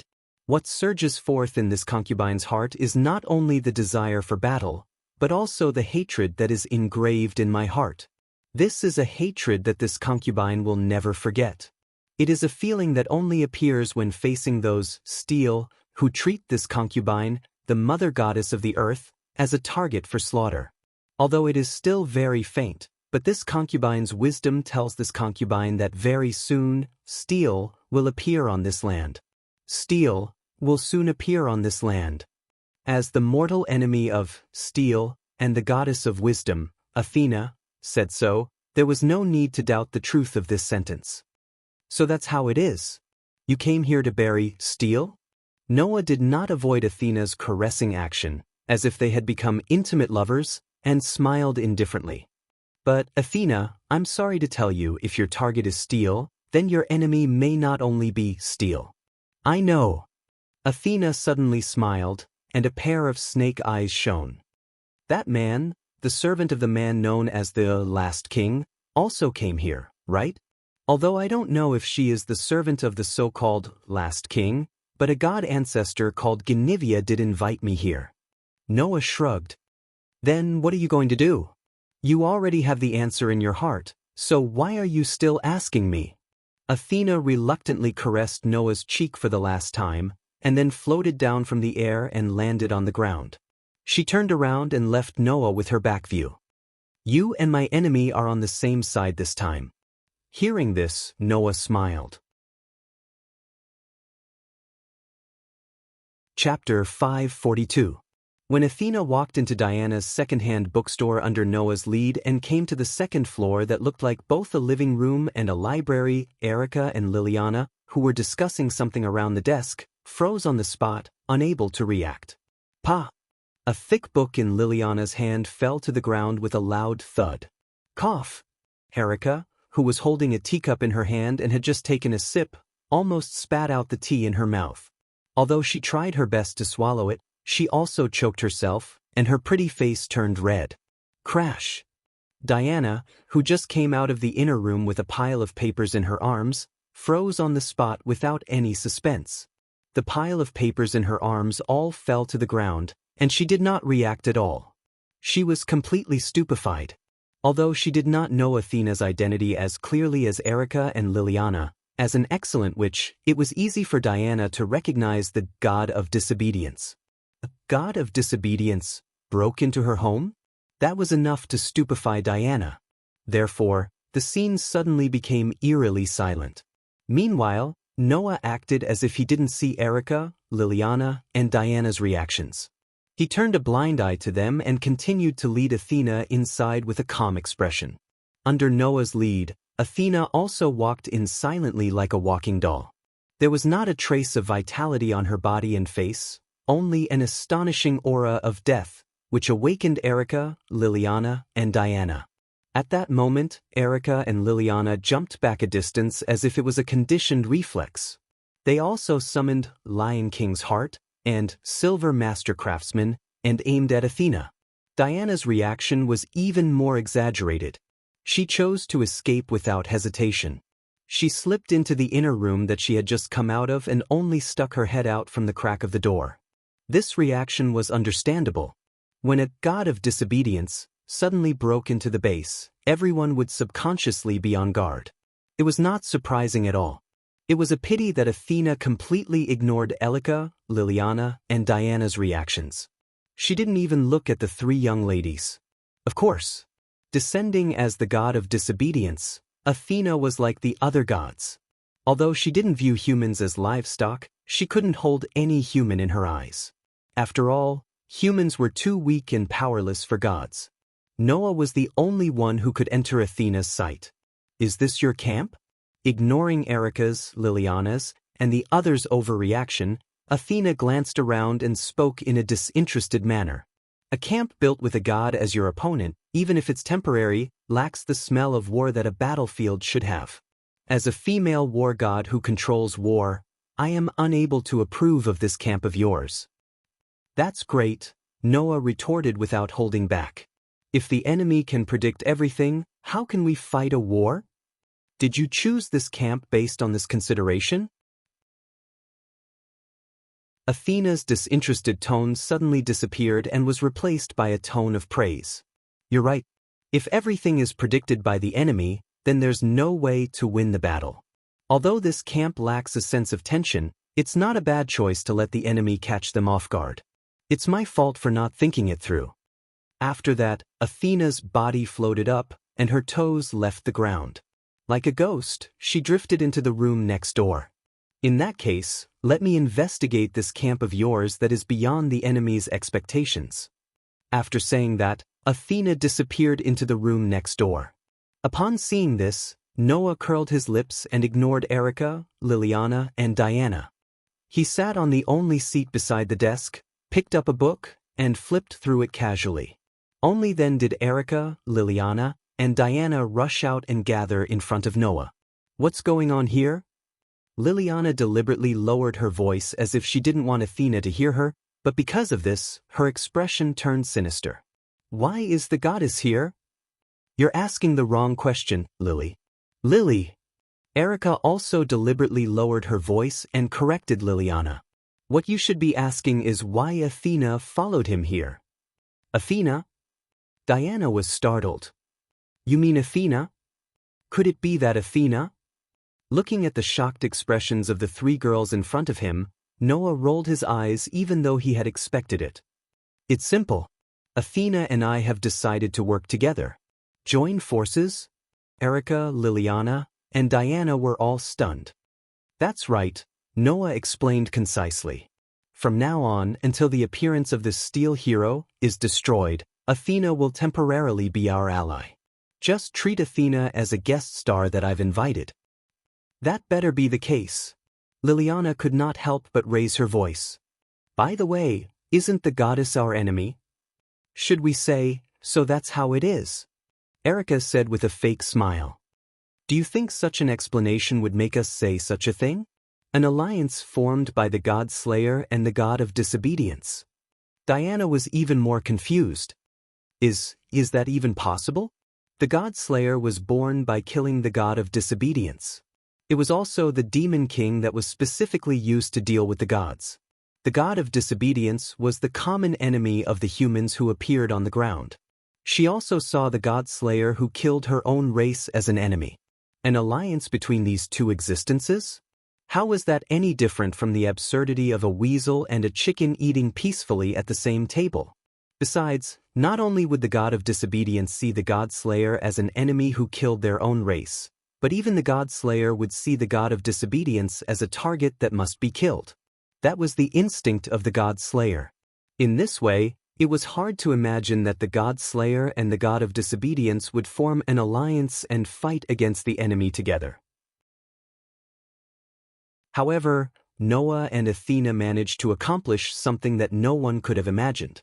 This was because Noah had never treated Athena as a target that he had to kill. As long as Athena didn't cause trouble for him or the humans, Noah wouldn't go looking for Athena to kill each other for no reason. Athena did have the idea of fighting Noah, but it didn't seem to be the time for now. For Athena, Noah was one of her favorite dishes, and it was best to leave it for the end. Therefore, before the final battle, Athena would not be hostile to Noah for no reason. Although Athena's most important snake was in Noah's hands, which was enough reason for Athena to see Noah as an enemy. Well, whether you find it unbelievable or not, this is the truth. Noah stretched out his finger and flicked Erica's and Liliana's foreheads. Calm down, the reason is actually very easy to guess. It's just that you lack calmness. After Noah said this, Erica and Liliana did indeed calm down. Then, the smart Erica was the first to understand. So that's how it is. Because the hero of steel is likely to appear in Nabali, the snake goddess' desire for revenge has been provoked? For Athena, steel is much more annoying than me. Noah said lightly. And our enemies are not just steel, so it's not that hard for us to join forces, right? But Athena's snake is still in our hands, isn't it? Liliana said worriedly. Is it possible that the Lord chose to join forces with us temporarily just to get the stone of Gorgon? Who knows? Noah closed the book in his hand and turned his gaze in the direction of Athena's room, the corners of his mouth slowly raised. I don't want to fight with the goddess of wisdom. It's better to pull her over, isn't it? Chapter 543. Later, after Erica, Liliana, and Diana's reports, Noah learned that although the resonance between the Gorgon stone and the Pillar of Hera had been forcibly interrupted, the speed at which the Pillar of Hera gathered the curse power had increased exponentially. Originally, the curse power gathered by the Pillar of Hera had far exceeded the level that humans should have. After the resonance with the Gorgon stone, the curse power gathered on the Pillar of Hera had greatly increased, and it was almost at the level of the God Slayer and the God of Disobedience. At this rate, once he gathered enough curse power to rival the God Slayer and the God of Disobedience, then the God Pillar of Hera would definitely undergo some kind of change. Erica, Liliana, and Diana speculated that it would most likely cause the real Hera to appear on the ground. Therefore, the problem of the Pillar of Hera had reached the point where it had to be solved. At the current speed of the curse power gathering, in 3 days at the latest, the Pillar of Hera would gather enough curse power to rival the God Slayer and the God of Disobedience. At that time, the ideal result would be to usher in the descent of the God of Disobedience. If possible, Erica, Liliana, and Diana all hoped that Noah could solve this problem, and it would be best if he could avoid the appearance of the God of Disobedience. Noah had experienced this kind of thing many times in the past 3 months, so he naturally had no objections. In the end, the group decided to go to Hera's underground temple again tomorrow morning to solve the problem brought about by the Pillar of Hera. Of course, Noah did not hide this matter from Athena and directly confirmed the plan in front of Athena. After Athena showed a slightly meaningful expression, she turned and left. In this way, the plan for tomorrow was decided, and Erica, Liliana, and Diana all went down to prepare. Taking advantage of this time, Noah left Diana's old bookstore and went to a rather famous bathhouse in the old Market Street. The bathhouse in Diana's bookstore had been occupied by Erica and Liliana. Noah didn't want to compete with the girls for the bathhouse, and he had nothing to do, so he simply came here to take a bath at Diana's suggestion. However, Italy didn't seem to be as enthusiastic about taking a bath together as some island countries, and it was almost late at night now. So, when Noah entered the bathhouse, there was no one here except for the owner who was guarding the door. Splash! Amidst the sound of water, Noah lay down in the warm bath. He leaned against the wall of the bath and looked out through the window at the side. He looked at the resplendent starry sky, and for a moment he felt much more relaxed. The night view of Napoli was famous all over the world. Looking at the beautiful night sky, even Noah couldn't help but feel a burst of pleasure, let alone others.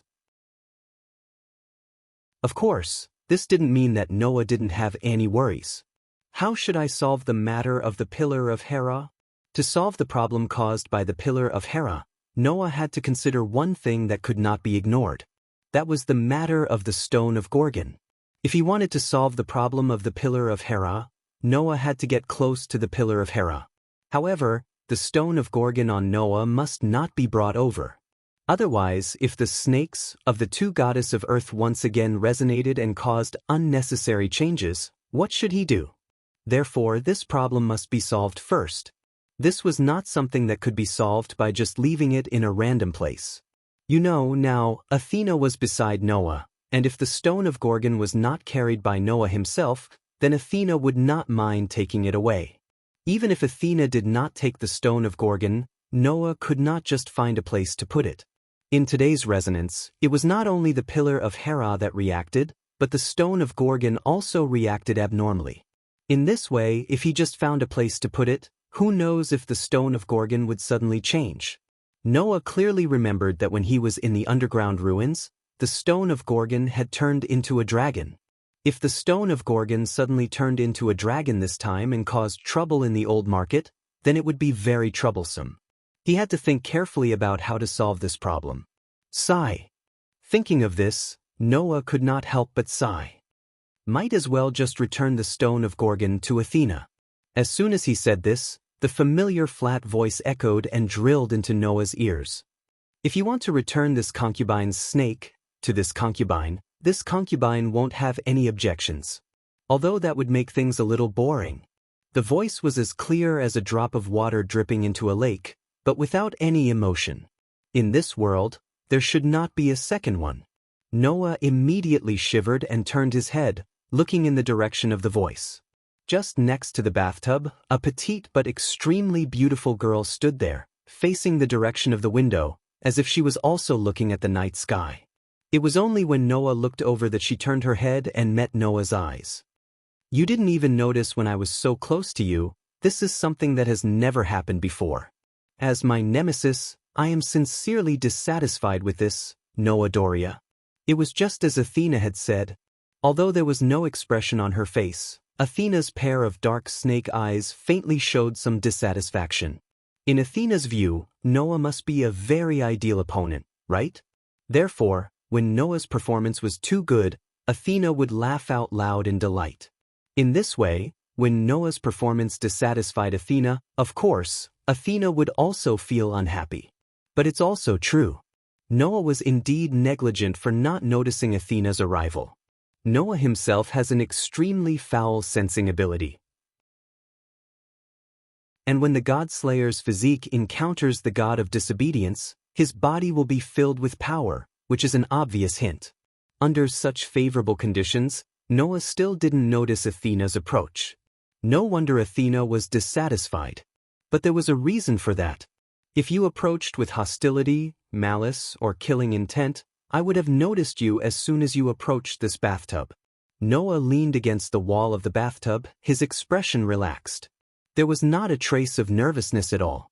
And since you can silently approach me to this extent, it proves that you didn't come here with any ulterior motives, right? Even so, you and I are still mortal enemies. This is an unchangeable fact. Athena said lightly. Even if you and I are now in an alliance, not guarding against an enemy like me is not a quality that a qualified warrior should have. Oh! Noah suddenly raised his eyebrows.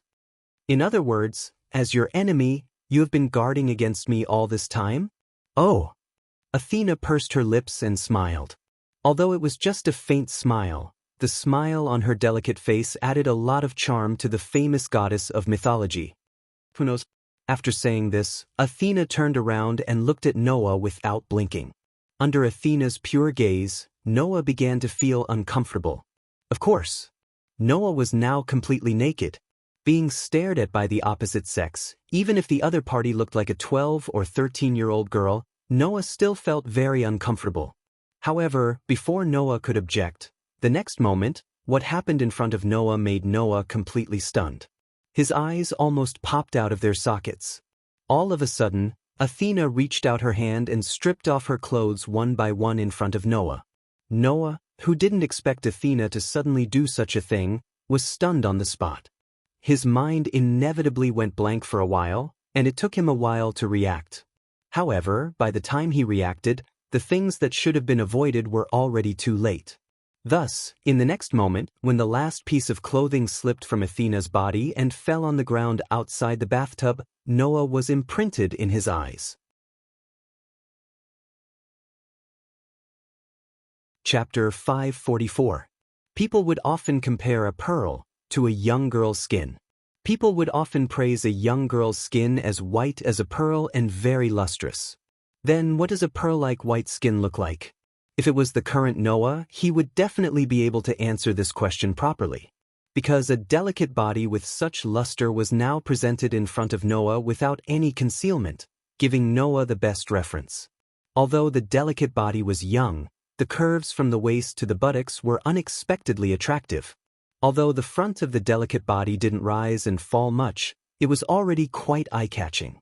Needless to say, the skin of the delicate body was like a pearl in the truest sense, and it even reflected the light, making it exceptionally beautiful. The delicate body had already reached an incredible degree. If there was really something in this world that could be described as a heavenly work, then there would definitely be a place for it. And when such a delicate body was presented in front of a man without a trace of concealment, what would that man's mood be like? Noah didn't know how others would feel, but Noah himself completely felt that his mind was completely blank for a moment, as if his thoughts were suddenly blocked somewhere, and he couldn't turn around anymore. This situation was finally broken when Athena calmly put her foot into the bath that Noah was soaking in. Splash! With another splash, Athena entered the bathtub and soaked herself in the water. And it was not far away from Noah. Even with the cover of the steam, Athena's delicate body was still faintly visible in Noah's eyes, which made Noah completely lose his calm. What are you doing? Are you surprised? Athena looked up, her eyes were as calm as usual. Speaking of which, humans seem to have some scruples about the intimate contact between men and women, but in some places, there is also the saying of honesty. I don't think you don't even know about this. I know, but whether you know or not has nothing to do with the current situation. Noah's mouth twitched. The problem is, even if you want to be honest with me, you still need a reason. Why do you want to be honest with me? Strictly speaking, I don't have a reason to be honest with you. I just want to experience your feelings. Athena tilted her head and said, As the goddess of wisdom, I know that when humans are cleansing themselves, a popular saying, their vigilance is usually lower than usual. There might not even be a trace of vigilance. Just now, you were so careless that you didn't even notice me approaching you. That's one of the reasons, right? Hearing Athena's words, Noah was speechless. To be precise, Athena was right. No one would be on guard when taking a bath, right? Noah was indeed too comfortable. In addition, the night view of Nabali was really good. Under the combination of the two, and because Athena didn't approach with malice, hostility, or killing intent, Noah didn't notice Athena's approach. There was nothing he could do about it, right? But Athena herself seemed to be very dissatisfied with Noah's performance.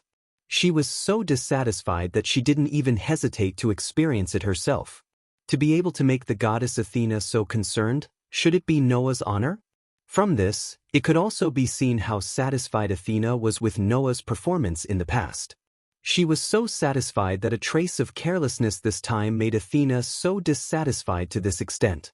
It seems that under the influence of the god of disobedience, Athena, who was once the queen of the divine realm, seemed to occupy more of the goddess of war's divinity.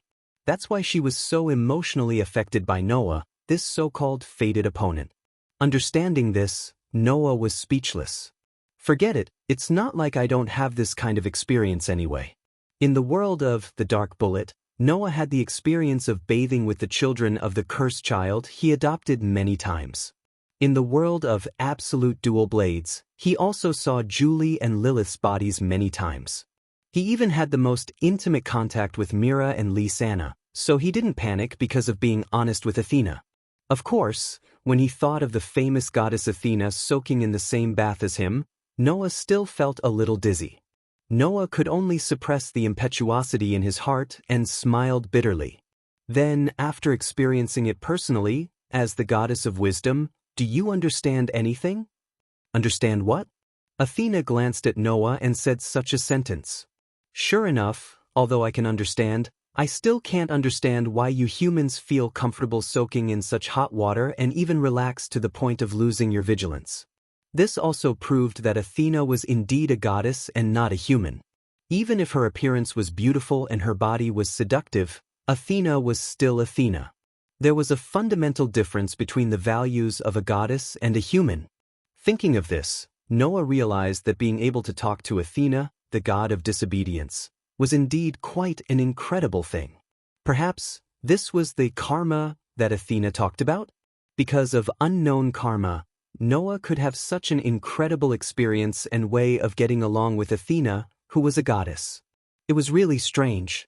It was just that Athena was not like a human and would feel satisfied because of this. As the former queen of the divine realm, and also as a goddess, there was only one way to satisfy Athena. Battle. Give Athena a battle that could soothe the arrogance in her heart caused by Bodhisattva. In this way, the high and mighty queen of the divine realm, the famous goddess of wisdom in Greek mythology, would be truly satisfied. Noah had to fight with Athena sooner or later, so he had to be mentally prepared.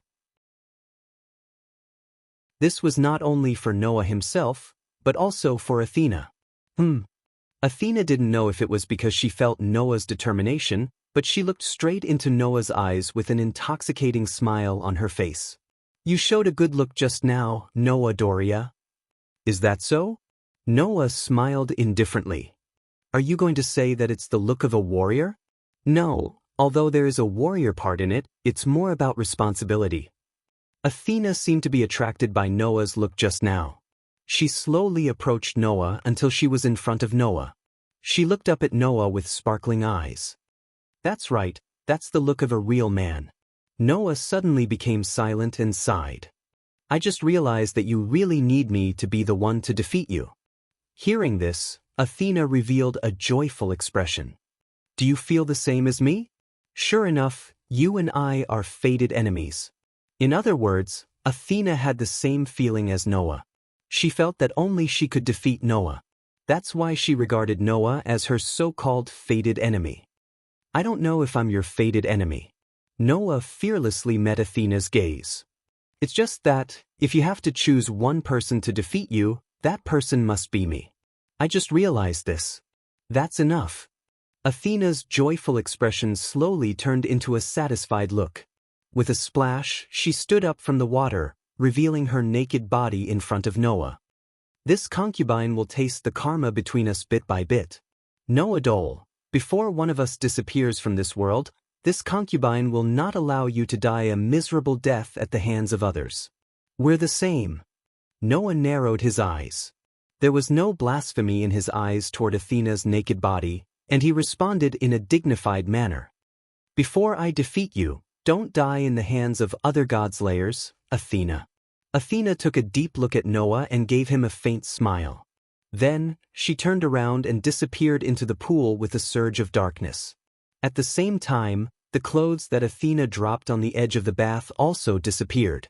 Seeing this, Noah smiled helplessly.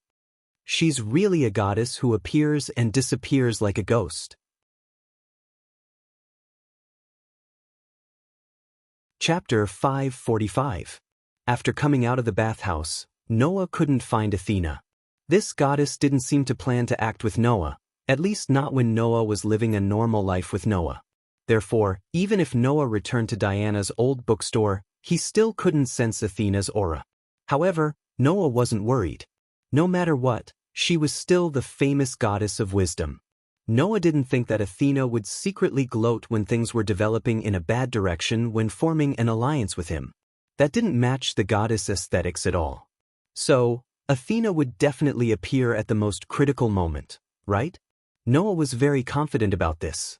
Perhaps, this was also because of the fate that Athena mentioned. However, Noah didn't expect that accidents would always happen when people didn't expect them. Even if there were no problems with Athena, it didn't mean that there wouldn't be problems elsewhere. Such an accident and problem had already happened before Noah returned to the old bookstore. When Noah returned to the second floor of the old bookstore, he thought that Erica, Liliana, and Diana would be busy in the underground ruins of the Temple of Hera. Who would have thought that when he returned, Erica and Liliana were sitting at the desk in silence with solemn expressions. Seeing this, Noah knew that something had happened. "You're back." Sure enough, as soon as she saw Noah coming up from downstairs, Erica handed him a piece of paper. "Then take a look at this." Hearing this, Noah went forward without saying a word, took the paper from Erica's hand, and confirmed the content on it. There was a line of small words written in Italian on the paper. "I'm very interested in the god relic that the witches of Nabali worked so hard to transport here hundreds of years ago. Therefore, I'm here to express my intention to borrow it in a simple way. I'll return it in a few days, but the date is uncertain. Please understand, Alexander Gascoigne." Seeing the signature at the end of the paper in his hand, Noah understood immediately. Alexander Gascoigne. Those who were familiar with this name also knew that this person had another famous name: Black Prince Yarek. In other words, the paper in Noah's hand was left behind by Yarek, who was also a god slayer. From the contents, Noah could only deduce one conclusion. The divine pillar of Hera was taken away by Yarek? That's it. Liliana sighed. Who would have thought that the Black Prince would commit such a thieving act? "Lily, that's not right," Erica corrected her. "The Black Prince has done similar things several times, right?" "That seems to be the case." Liliana smiled bitterly. "The Black Prince has forcibly borrowed spirit treasures and god relics from magic societies all over Europe several times with the excuse of, 'I'm a little interested and I want to investigate.' That's not all. Whenever the Black Prince has his eyes on something, if it's heavily guarded, he'll send out a notice and steal it. If there's no stage for him to show off, he'll just leave an IOU and take it away. If he finds something particularly important, he won't even return it. He'll display it in his subordinate association, the Wangli factory, and keep it." Erica shrugged. After all, the Black Prince is a figure who calls himself an explorer and an adventurer. As a god slayer, he doesn't only know how to fight gods. He'll also challenge mysteries and dangerous things as the meaning of life. It's a headache. Hearing Erica and Liliana's complaints, Noah sighed. Could it be that the Black Bronze Cross and the Black Bronze Cross have also been stolen by the Black Prince? As long as it's a famous magic association in Europe, there's basically no one that hasn't been patronized by that lord. Even some not-so-famous magic associations that have hidden good stuff have been patronized by the Black Prince. Erica complained, which was rare. After all, it's the most powerful monster bandit in history. It can't be helped. In terms of combat strength, Yarek was not particularly outstanding among the 7 current god slayers. At least, he was not as outstanding as Luo Hao and Warban. However, if the field of victory was limited to stealing, then it would be Black Prince Yarek's complete victory. The Black Prince has the authority of lightning speed. He also has another authority that allows him to create a maze to trap his opponents. At the same time, he also knows magic and is good at using tactics. Liliana recalled Yarek's deeds. Because of these factors, it's not an exaggeration to say that the Black Prince is the most powerful monster bandit in history. The most important thing is that if he has something he wants, the King of Godslayers will not care about the means at all, even if it's stealing. Erica finished these words in one breath and spread her hands helplessly. Now that the Black Prince has stolen the divine pillar of Hera, what should we do? This sentence made Liliana speechless. Noah repeatedly checked the contents of the paper in his hand, and Alice's words automatically came to his mind. The Black Prince Yarek has a good relationship with Lord Guinevere, and he is also very interested in the last king that Lord Guinevere has been looking for. If he knows what Lord Guinevere is doing now, he will definitely go there, right? As a matter of fact, Yarek had indeed come and stolen the divine pillar of Hera, which Guinevere was concerned about, which was likely related to the hero of steel that was about to appear in Nabali. Presumably, he had done such a thing because of Guinevere. So, what should Noah do now? Although he is a rare genius among the god slayers, Alice also said that the man has the same problem as the god slayers. Once he has something he wants to do, he will not care about his surroundings. He's also a demon king. Noah crushed the paper in his hand. If he stole the divine pillar of Hera because of Guinevere and steel, then he will definitely not solve the curse power gathered on the divine pillar of Hera. It is more likely that he will wait until the divine pillar of Hera has gathered enough curse power and witness the changes of the divine pillar of Hera with his own eyes. We have the same idea. Erica nodded. The Black Prince Yarek will definitely not solve the problem on the divine pillar of Hera. Now, Diana has already gone out to contact her subordinates in Nabali to find the whereabouts of the divine pillar of Hera, Liliana quickly said. There is now a huge amount of curse power gathered on the divine pillar of Hera. Even the Black Prince Yarek can't block it all. It is only a matter of time before he finds the location of the divine pillar of Hera. The key is whether this sooner or later, is later or early. Noah shook his head. I just hope that Diana can find the whereabouts of the divine pillar of Hera before it gathers enough curse power. Although he said that, Noah's eyes flashed with a frightening light. What? Erica, who noticed this, smiled sweetly. Are you provoked by the Black Prince Yarek? I don't have that much free time to compete with that kind of guy with a twisted personality. Noah glanced at Erica and said this. It's just that stealing from under my nose and leaving this kind of paper made me want to teach him a lesson. Now, the Black Prince Yarek had done the same thing as Warban. If Yarek really wanted the divine pillar of Hera, he would have come to negotiate with Noah honestly. Perhaps, Noah would have pushed this trouble to Yarek. However, just like how Warban had directly kidnapped Erica and Liliana, Yarek had also directly stolen the divine pillar of Hera. He had no intention of talking to Noah at all and did as he pleased. So, did Noah still need to think about what he should do? The only thing he could do was to teach the other party a lesson. That's why I said you're not as calm as you think you are. You're too impulsive. Liliana's head seemed to hurt even more. No, we have to let Diana disperse the residents of Nabali in time. The Black Prince Yarek, the gods Agnivia, the hero of steel, the snake goddess. Erica concluded with this sentence. The battle royale 3 months ago. Perhaps, it will happen again in Italy. That's hard to say. Chapter 546. The next day, just as the sun rose and the sky became bright, Noah woke up. After washing up, Noah walked out of his room and wandered around the library-like living room on the second floor of Diana's second-hand bookstore. The books on the first floor of Diana's second-hand bookstore were extremely ordinary, but there were several bookshelves on the second floor, and almost all of them were books related to gods. Noah, who had nothing to do, stayed in the room and flipped through the books casually, supplementing the knowledge of various mythological systems that he lacked. His life was quite fulfilling. Liliana woke up earlier than Noah, and even dragged Erica out of bed.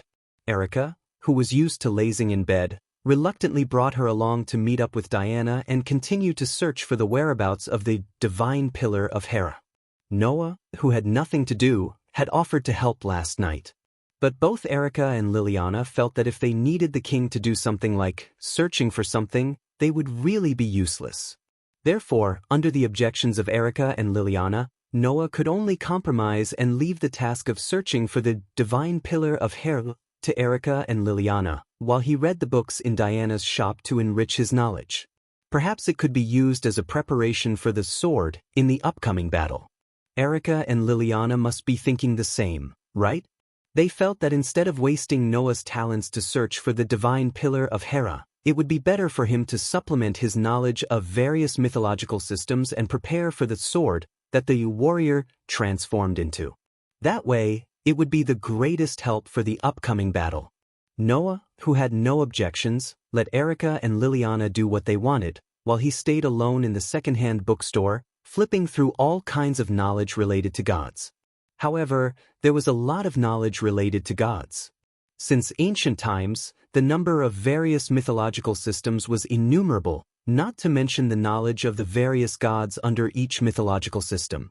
Even though Noah had an extraordinary memory and comprehension ability, he dared not say that he had learned all the knowledge of the mythological system in 3 months. Even Erica and Liliana, the two prodigies who had been learning the knowledge of gods since they were young, dared not say so.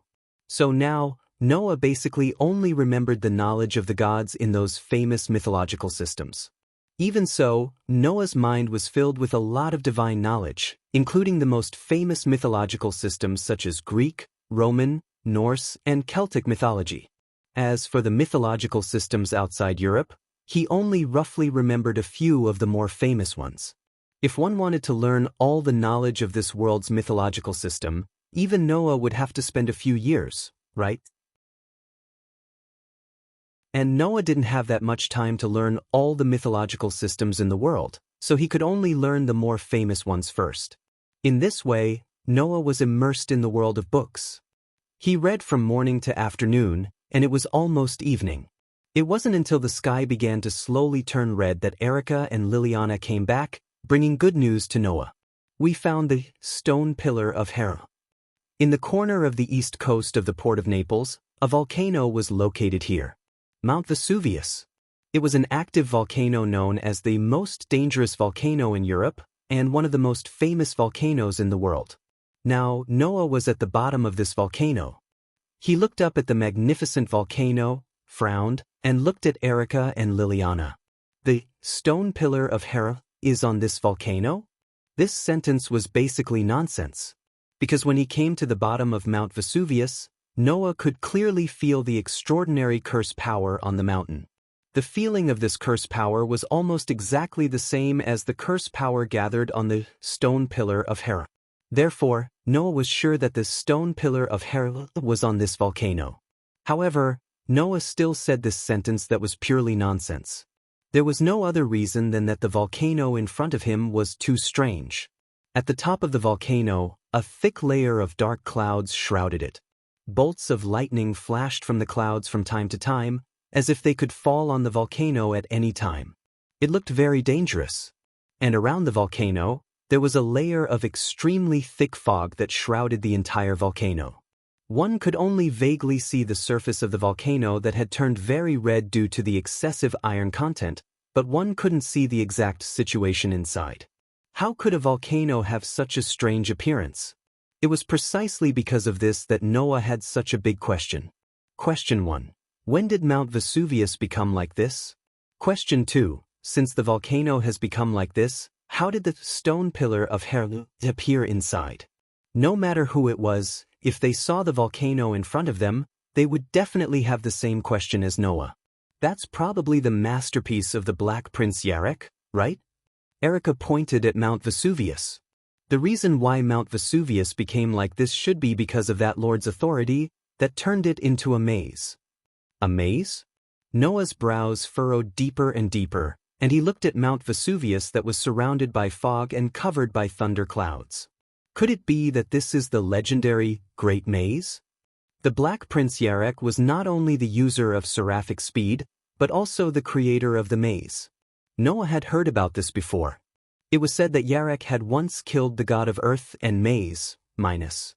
From this god, Yarek had usurped the authority of the Great Maze, which was called by the Great Maze by the Sage Council, headed by Alice. It was the authority that could create a maze anywhere. Whether it was on the ground or underground, as long as Yarek was willing, he could use this authority to create a maze. Moreover, using this authority, Yarek could not only create a maze, but he could also turn an existing place into a maze. Whether it was a mansion, a building, an underground tunnel, a forest, or even an ordinary thick fog, it did not matter. Yarek could use the authority of the Great Maze to turn it into a place that could confuse people and become a dangerous area. The reason why Mount Vesuvius became like this must be because Yarek hid inside with the stone pillar of Hera and used the authority of the Great Maze to turn the volcano into a maze. With that layer of thick fog, no matter what method we use to go in, we will definitely come out in the end. Liliana showed a troubled expression. In addition, there are thunderclouds above the volcano. We can't use a helicopter to fly to the top of the volcano. Even Diana can't do anything about it, so we could only invite you here. If you want to deal with authority, you can only use the same authority in return. Humans can't find a way to resist the volcano now. Erica looked at Noah. And your authority has as many changes as Wellerslana's. Can you find a way to resist the Great Maze? That's not a problem. Noah slowly relaxed his furrowed brows. After pondering for a while, he ordered, "Let's do it this way. How about this? I'll go into the labyrinth. Erica, Lily, asked Diana to withdraw all the explorers. They can't go in anyway, so just stay around and wait for orders. If you find anything wrong, decide whether you should intervene or retreat." Understood. Erica and Liliana immediately nodded in response and retreated. Noah raised his head again and stared at Mount Vesuvius, which was covered in thick fog and had thunderclouds in the sky.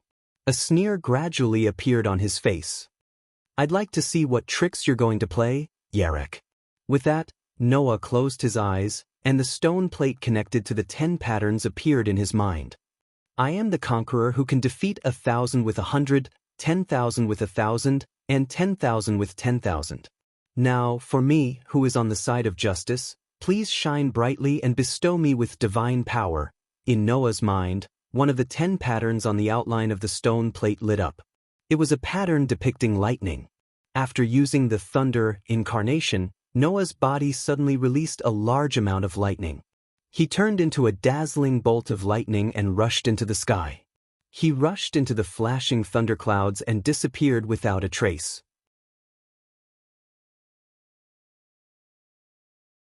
Chapter 547. In the sharp sound of the air breaking, Noah, who had transformed into lightning, soared into the sky, and then plunged into the thunderclouds on top of Mount Vesuvius. In an instant, he blended with the lightning in the thunderclouds and flew forward like a real thunderbolt.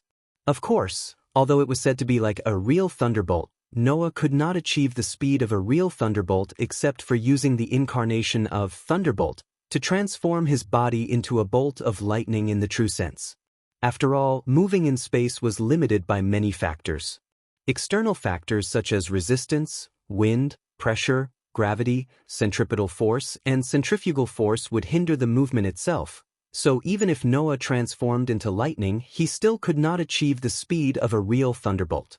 It was precisely because of this reason that Laxus, who could also transform into lightning, could not achieve the speed of a real thunderbolt.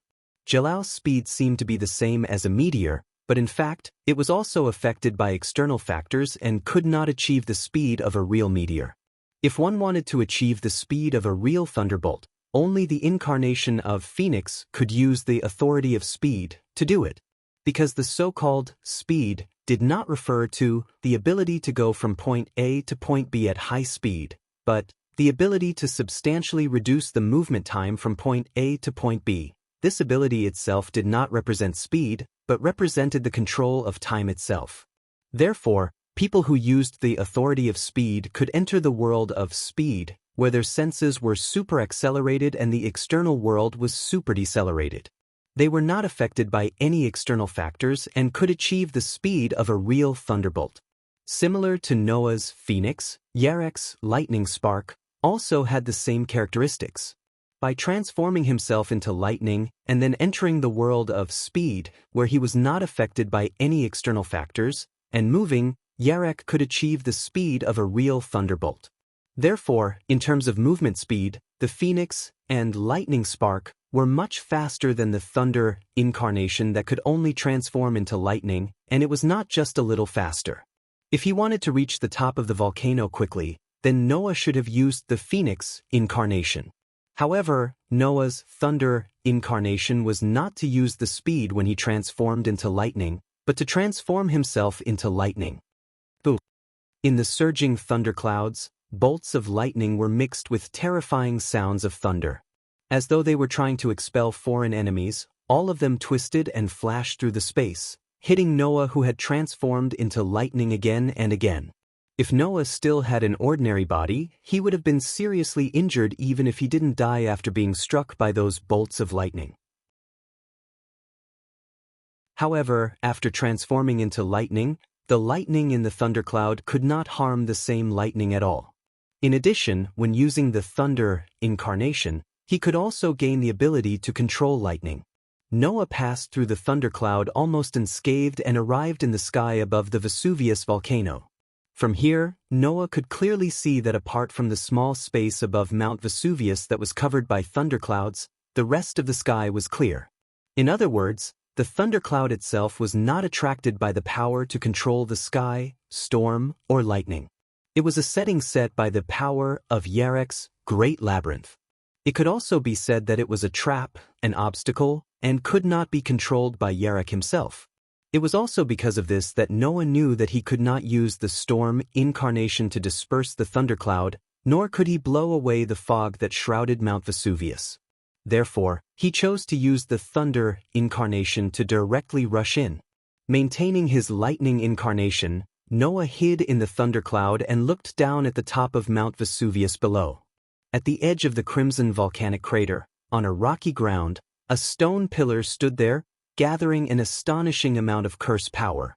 It released a beam of light, causing the curse power to soar into the sky. Impressively, it was the stone pillar of Hera. Chi! The lightning hiding in the thundercloud suddenly burst out from the dark clouds and fell from the sky like a bolt of lightning. It landed on the edge of the volcano, in front of the stone pillar of Hera. When it landed, it scattered and condensed into a human form. The moment he landed, Noah cast his gaze in the direction of the divine pillar of Hera, and looked at the figure standing in front of the stone pillar. "Oh, you're already here?" Accompanied by such a deep and calm voice, a tall and straight man turned around and met Noah's gaze. "You're a lot earlier than I expected. I thought the Great Labyrinth could delay you a little, but I didn't expect you to directly rush into the thundercloud. Should I say that you're worthy of being called the God Slayer? Do you need me to return those words to you word for word?" Noah looked at the man standing in front of the divine pillar of Hera, who exuded a rational and cold temperament, and responded indifferently with a calm face. Transforming one of the world's most famous volcanoes directly into a labyrinth, that's something only the God Slayer can do, right? I think this level is still acceptable. The man laughed mockingly. Compared to the other races who only know how to destroy, isn't this extremely creative power great? It's just a change of method to destroy, aren't you going to admit that it's destruction? Noah curled his lips. Changing the original volcano into something completely different, making it lose its original function. It's just a disguised form of destruction. Hearing this, the man, Yarek, narrowed his eyes and stared at Noah, as if he wanted to get to know him again. His eyes swept back and forth across Noah's body, and after a while, he opened his mouth. What a surprise! I thought that besides me, no one among the God Slayers would engage in a verbal confrontation with others, and every word was rational. I'm really surprised. Although I can understand your idea of equating the God Slayers with the beast, I need to remind you, Yarek, you are also one of them, Noah said to Yarek with a half-smile. Of course, I also heard that you have always thought that you are an exception among all the God Slayers, and I know that you don't want to be compared to other God Slayers, so that you can show your uniqueness and rationality. Unfortunately, even if the beast can recite the Bible, it is still a beast, and after all, it is impossible to become a devout believer. What do you think? Is that so? Yarek retorted, not to be outdone. If that's the case, I remember that you are also a part of this beast, right? So, awareness and whatnot were already there when I decided to be a beast, Noah said without changing his expression. Since you have already become a wolf, then don't wear the coat of sheepskin. I have this idea, but as my predecessor, you seem to have a different point of view from me. You are so attached to this coat of clothing. There should be many people around you who say that you don't have self-awareness, right? Tise. Yarek was obviously speechless. It seemed that Noah was right. It is a good thing to be able to calmly accept your uniqueness, but it is different when you add in the rumors of wantonly destruction as if nothing has happened. You don't have the self-awareness of causing trouble to the people around you. Sure enough, you are also a God Slayer. Same here, Noah replied unhurriedly. Undoubtedly, you have the awareness that your actions will cause trouble to the people around you, but you do it without hesitation. You are just an awkward God Slayer, don't you think so? Suddenly, Noah and Yarek's eyes met in midair and burst into fierce sparks. In some ways, Noah and Yarek were indeed similar.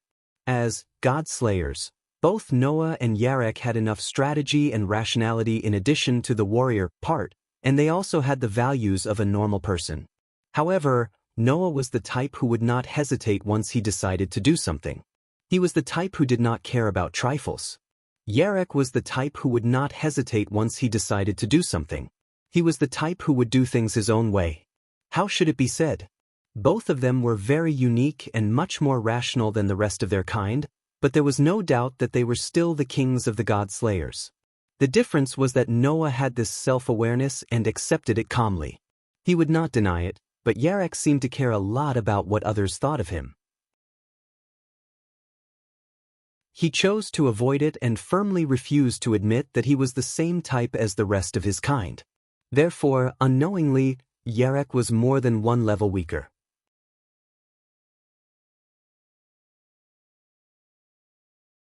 Chapter 548. Yarek had always been a smart person. Although his personality was a little twisted, as the only one among the current God-slayers who completely carried out the intellectual style, Yarek did indeed have the wisdom and rationality that the other God-slayers did not have. Therefore, although he did not want to admit it, Yarek realized two facts in his brief exchange of words with Noah. 1. His fellow God-slayer, who had only reincarnated for about 3 months, had the ability to strategize and rationality no less than his. 2. Because he was aware that his identity as a God-slayer was different from others, he was extremely special, and he was very troublesome. If he continued to be stubborn when confronting someone who admitted everything without any guilt, in the end, the only one who would lose would definitely be Yarek. That was to say, unlike Noah, Yarek did not verbally admit that he was the same type as the other God-slayers, but in fact he already felt guilty. Therefore, if he continued to argue about this, it would be fine if his opponent was someone else, but if his opponent's wisdom and rationality were no less than his own, then Yarek would be under a lot of pressure. Realizing this, no matter how unwilling he was, the rational part of Yarek's heart advised him not to continue. Therefore, Yarek effortlessly changed the topic. Although it's a question you already know the answer to, let me ask. Why did you not hesitate to break into my great maze and come here? You're right. This is indeed a question you already know the answer to.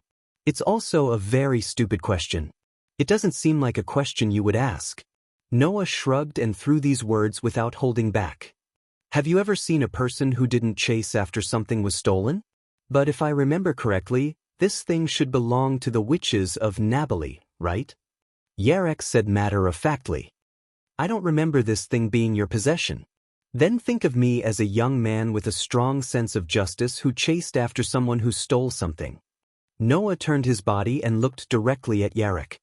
So, can you give it back? A strong sense of justice? Yarek said sarcastically. If I say, no, will you obediently go back and pretend that you didn't see this? Then I'm sorry, but I have to tell you a piece of bad news.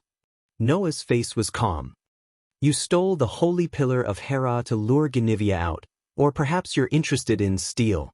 Unfortunately, Guinevere invited me.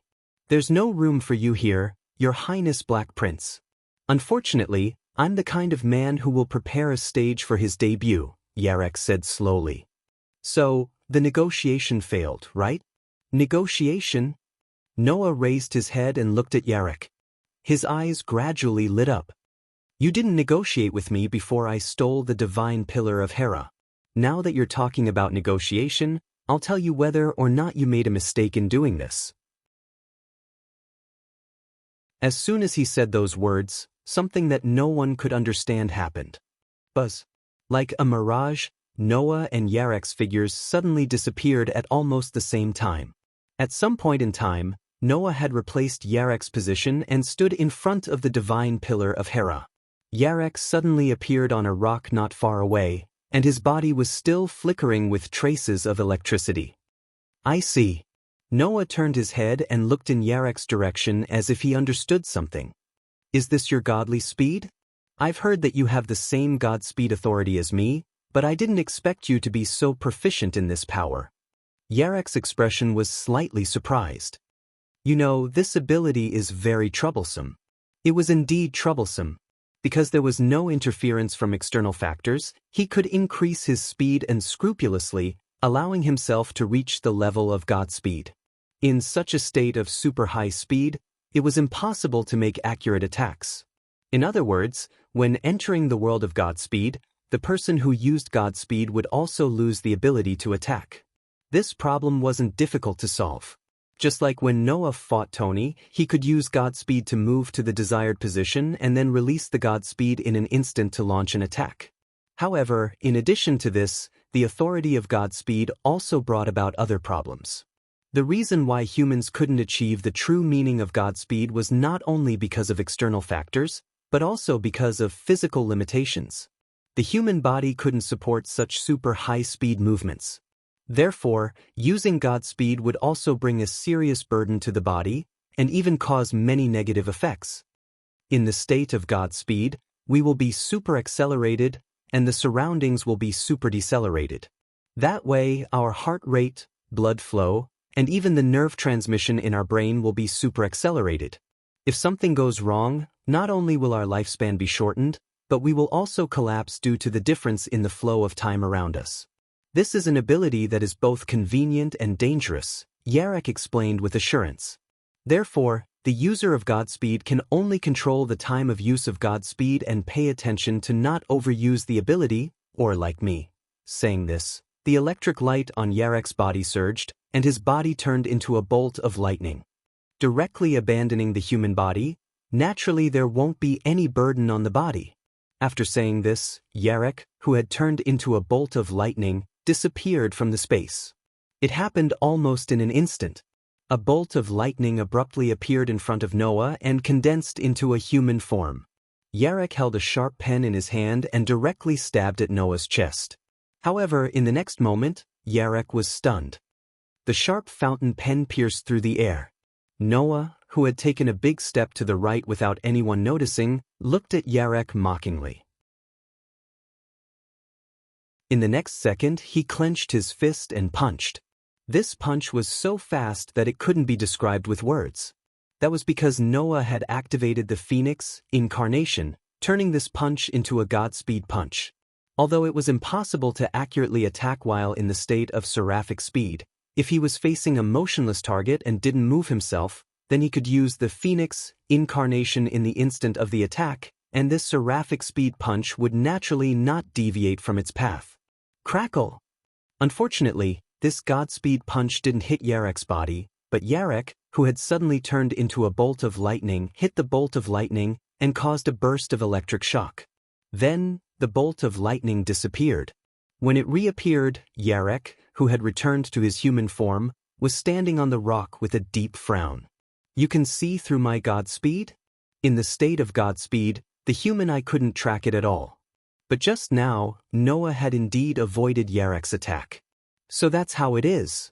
Yarek's expression became solemn. Do you also have the mind's eye skill like Salvador Doni's? Doni's mind's eye could also see through Godspeed. Those who immerse themselves in the practice of martial arts and reach the highest level could generally practice such a skill. For people like Doni and Luo, how to be able to see through Godspeed was not surprising. Unfortunately, although I also learned some combat skills, I didn't put in all my effort like Doni, so I don't know the mind's eye skill. Noah bluntly replied. However, my senses are very sharp. Even if I can't see through your Godspeed, I can still detect your approach. Then the next step would be easy. Relying on his sensing ability to detect Yarek's approach, Noah only needed to wait for the moment Yarek launched an attack. After all, Godspeed couldn't support the user's precise attack, so Yarek had to release the Godspeed at the moment of attack. Taking advantage of this moment, Noah could rely on his superb sensing ability to dodge in advance. Only when Yarek released the Godspeed could Noah have time to dodge. Of course, sharp senses have more benefits than that. Ignoring Yarek's solemn expression, Noah raised his head and looked at the sky. I can even sense when an uninvited guest is approaching. Hearing this, Yarek seemed to have noticed something and suddenly raised his head to look at the sky. Kaboom! The next moment, a fierce bolt of lightning struck down from the thunderclouds.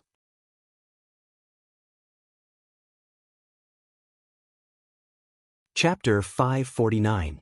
Boom! Along with a loud clap of thunder, a bolt of lightning struck down from the thunderclouds above Mount Vesuvius.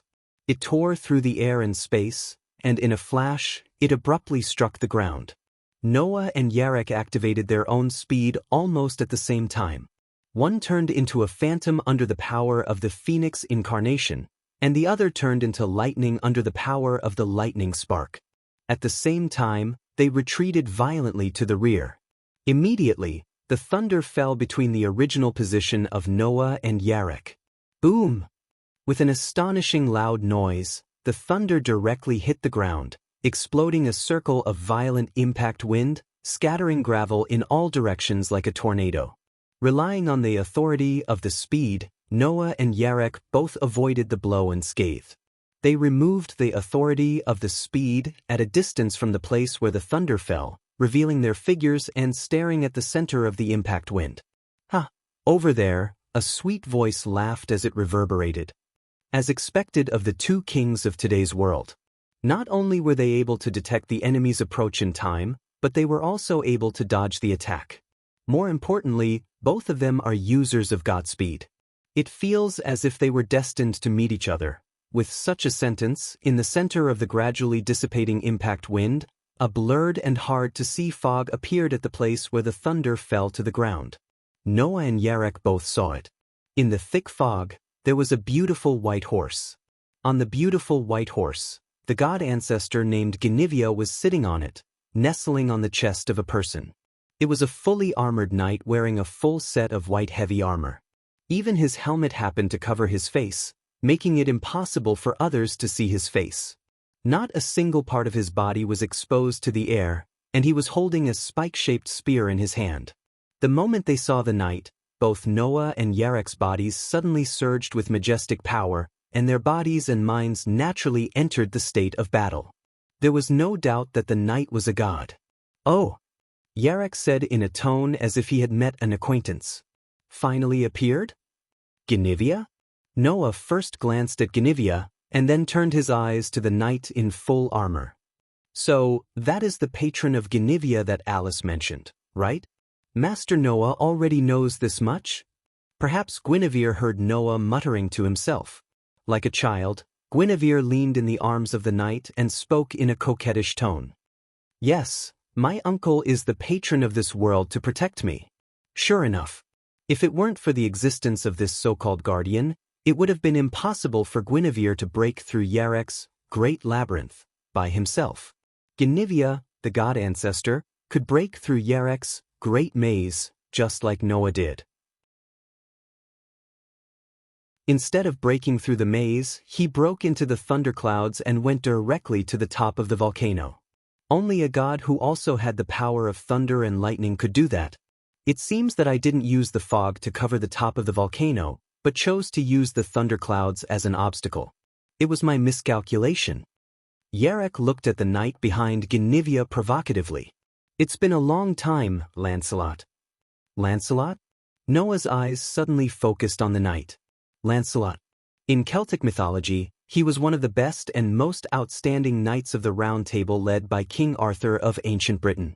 In terms of legend and martial arts, he was not inferior to King Arthur. He was also known as the Knight of the Lake, Lancelot.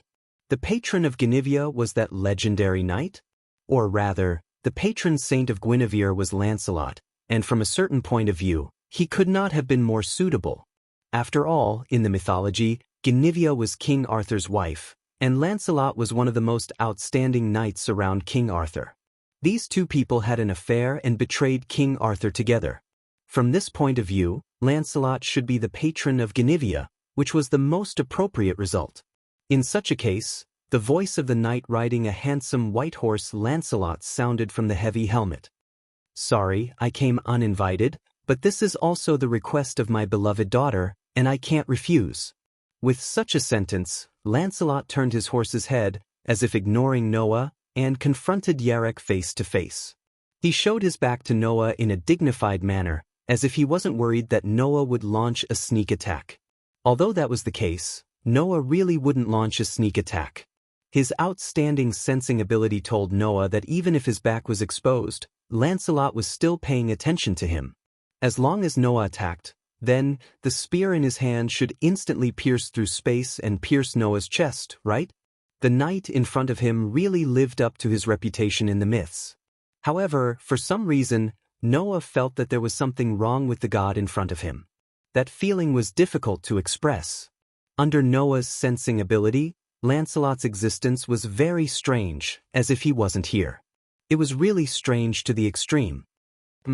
Just when Noah felt that something was wrong with Lancelot, who was confronting Yarek, raised his head and let out a surprised and exclaimed voice.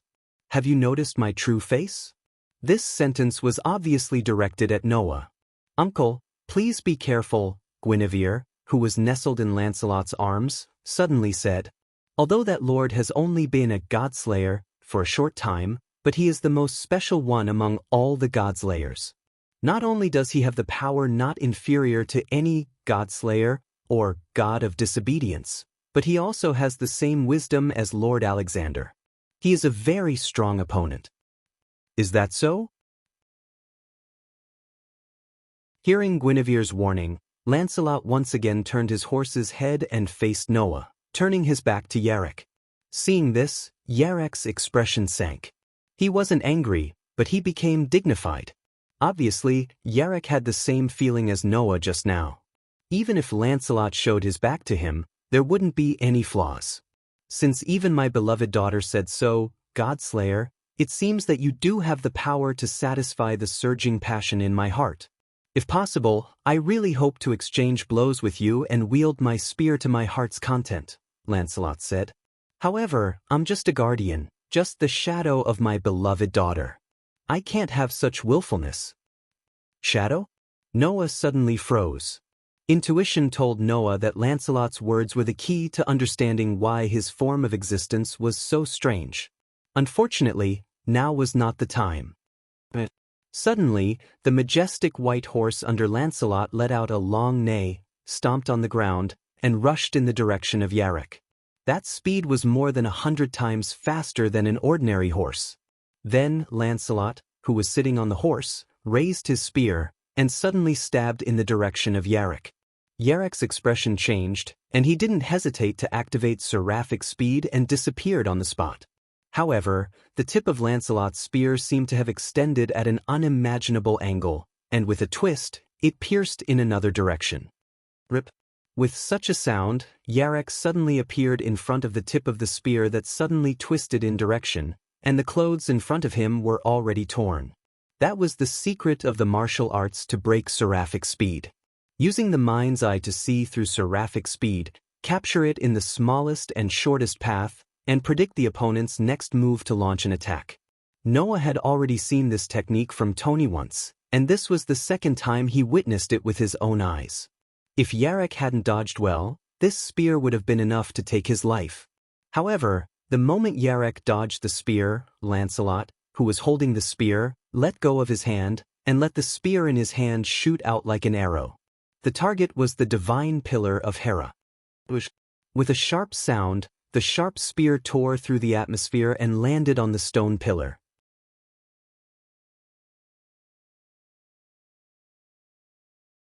Chapter 550. Whoosh!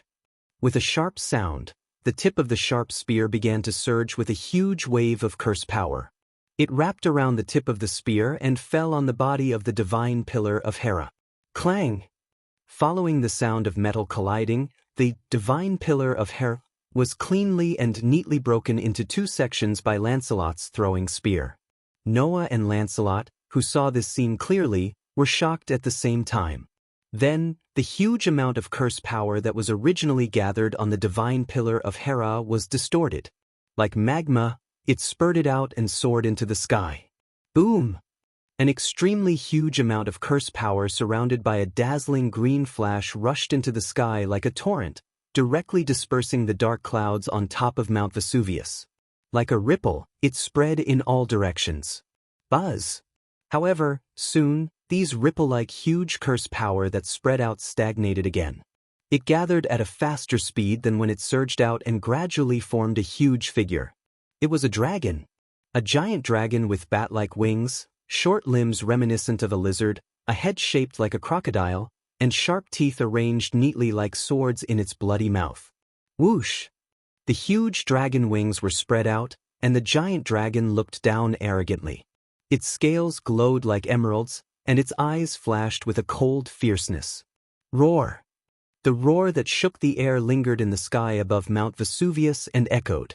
It's a success! Guinevere, who was sitting on Lancelot's horse, let out a joyful sound.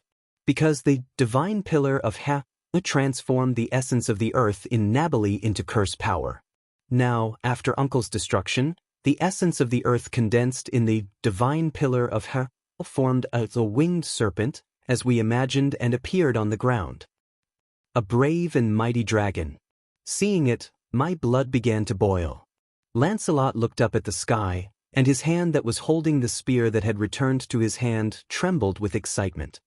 The target of our steel hero, the dragon, is right in front of us. I really want to wave the spear in my hand and show off my bravery. Hearing the conversation between Lancelot and Guinevere, Noah and Yarek suddenly looked up at the giant dragon soaring in the sky. I see, Yarek muttered to himself. Their goal is not the divine pillar of Hera at all, but they want to use the power of the divine pillar of Hera to draw out the essence of this land and transform it into a mythological beast? So the divine pillars of Hera can still be destroyed? Noah laughed bitterly. If I had known earlier, I wouldn't have gone through so much trouble. However, whether it was Noah or Yarek, both had a question. That is, Guinevere gathered the essence of this land through the divine pillar of Hera. Then, by destroying the divine pillar of Hera, it released the essence of the land to form the divine beast. The answer soon appeared in front of Noah and Yarek.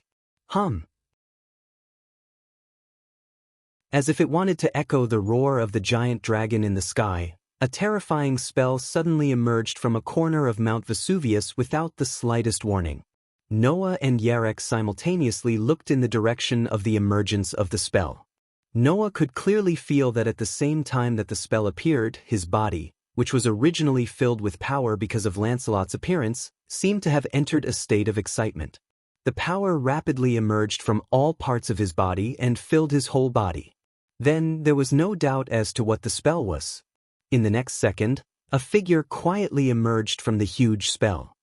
Why did I descend here?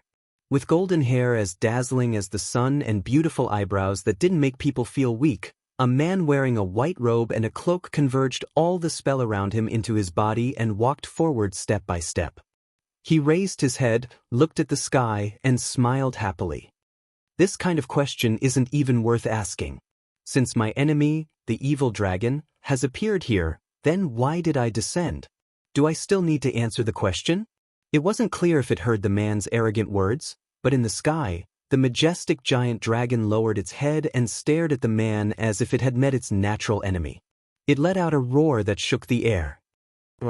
The roar that was full of intimidation was like a storm falling from the sky. It turned into a sound wave that blew down and directly hit the top of Mount Vesuvius, setting off a thick cloud of smoke and dust. In response, the man was not alarmed but delighted, and he even laughed out loud. Are you also excited because you've met your old enemy? Then let's continue our battle in the myths. After saying that, a broad blade suddenly appeared in the man's hand. He pointed at the giant dragon in the sky and issued a declaration. My name is Perseus, a dragon slayer, and also a hero who saves young girls. Evil dragon, bow down under my blade. In Greek mythology, the dragon slayer hero who slayed the snake demon Medusa and also fought against monsters who wanted young girls as living sacrifices on the beach. He finally won and rescued the beautiful princess. As the model of a hero who slays snakes and even dragons, the widely known god of bravery Perseus. The hero god of steel, who had appeared on this land because of the appearance of the dragon, had now appeared in front of everyone. As if there was only the giant dragon left in his eyes, Perseus' body suddenly turned into a flash of light, flew into the sky, and collided with the roaring dragon in the sky. Boom! In a loud noise, the giant dragon let out a shrill scream. Its body seemed to be hit by a flashing gun, and following the impact of the flash, it fell to the edge of the distant harbor. Perseus? Guinevere watched this scene happen, but turned his head indifferently and looked at Lancelot behind him. Uncle, is that famous dragon slayer the king we are looking for? I'm not sure, but the divinity of that hero seems to be slightly different from the king we are looking for, Lancelot said indifferently. No matter what, we have to observe first before coming to a conclusion. As soon as this sentence came out, a sneer sounded. Unfortunately, I don't like to be led by the nose, so let me attack from my side. Hearing this, Lancelot and Guinevere thought of something, but it was too late to react. Boom! All of a sudden, the volcano that everyone was in seemed to be on the verge of erupting. It was also as if something huge was crashing down from the ground, causing it to shake violently. Guinevere's expression changed, and Lancelot's whole body shook. The white horse under him couldn't stand still under the violent shaking, and it kept whining.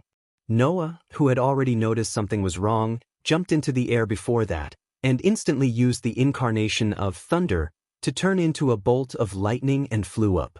Only Noah, who had superb sensing ability, knew what was going on. Under the volcano, a huge shadow of a human was hitting the ground, making the whole volcano shake violently. It was a shadow with long hair, a figure like a woman's body, but there was a bulge on its back like a wing, and the lower half of its body was not feet, but a fishtail. When Noah sensed its existence, he knew that it was the real thing. Black Prince Yarek had 5 powers. In addition to using Lightning Spark and Big Maze that could create a maze, Yarek also had the power called Faceless Queen. It was the power that could summon the Mermaid Queen whose face must not be seen by anyone. Once anyone saw her face, they would disobey their master's orders and directly leave. It was said that this Mermaid Queen could fly in the sky and move in the water. It had the destructive power to shatter iron towers, and it had the ability to appear and disappear unpredictably. Even the size of its body could shrink and shrink at will. Other than the rule that no one could see her face, she was almost omnipotent. I knew you would come. Did you think I wouldn't be prepared? Yarek's voice slowly sounded. I summoned it from the bottom of the volcano so that I could ambush you. As soon as he finished speaking, the ground at the top of the volcano collapsed.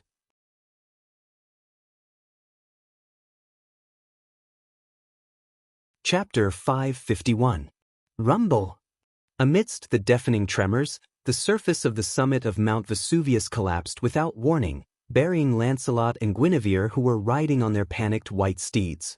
Lancelot's white horse seemed to be able to fly. However, before the white horse could fly into the sky, the collapsed ground of Mount Vesuvius seemed to have been manipulated.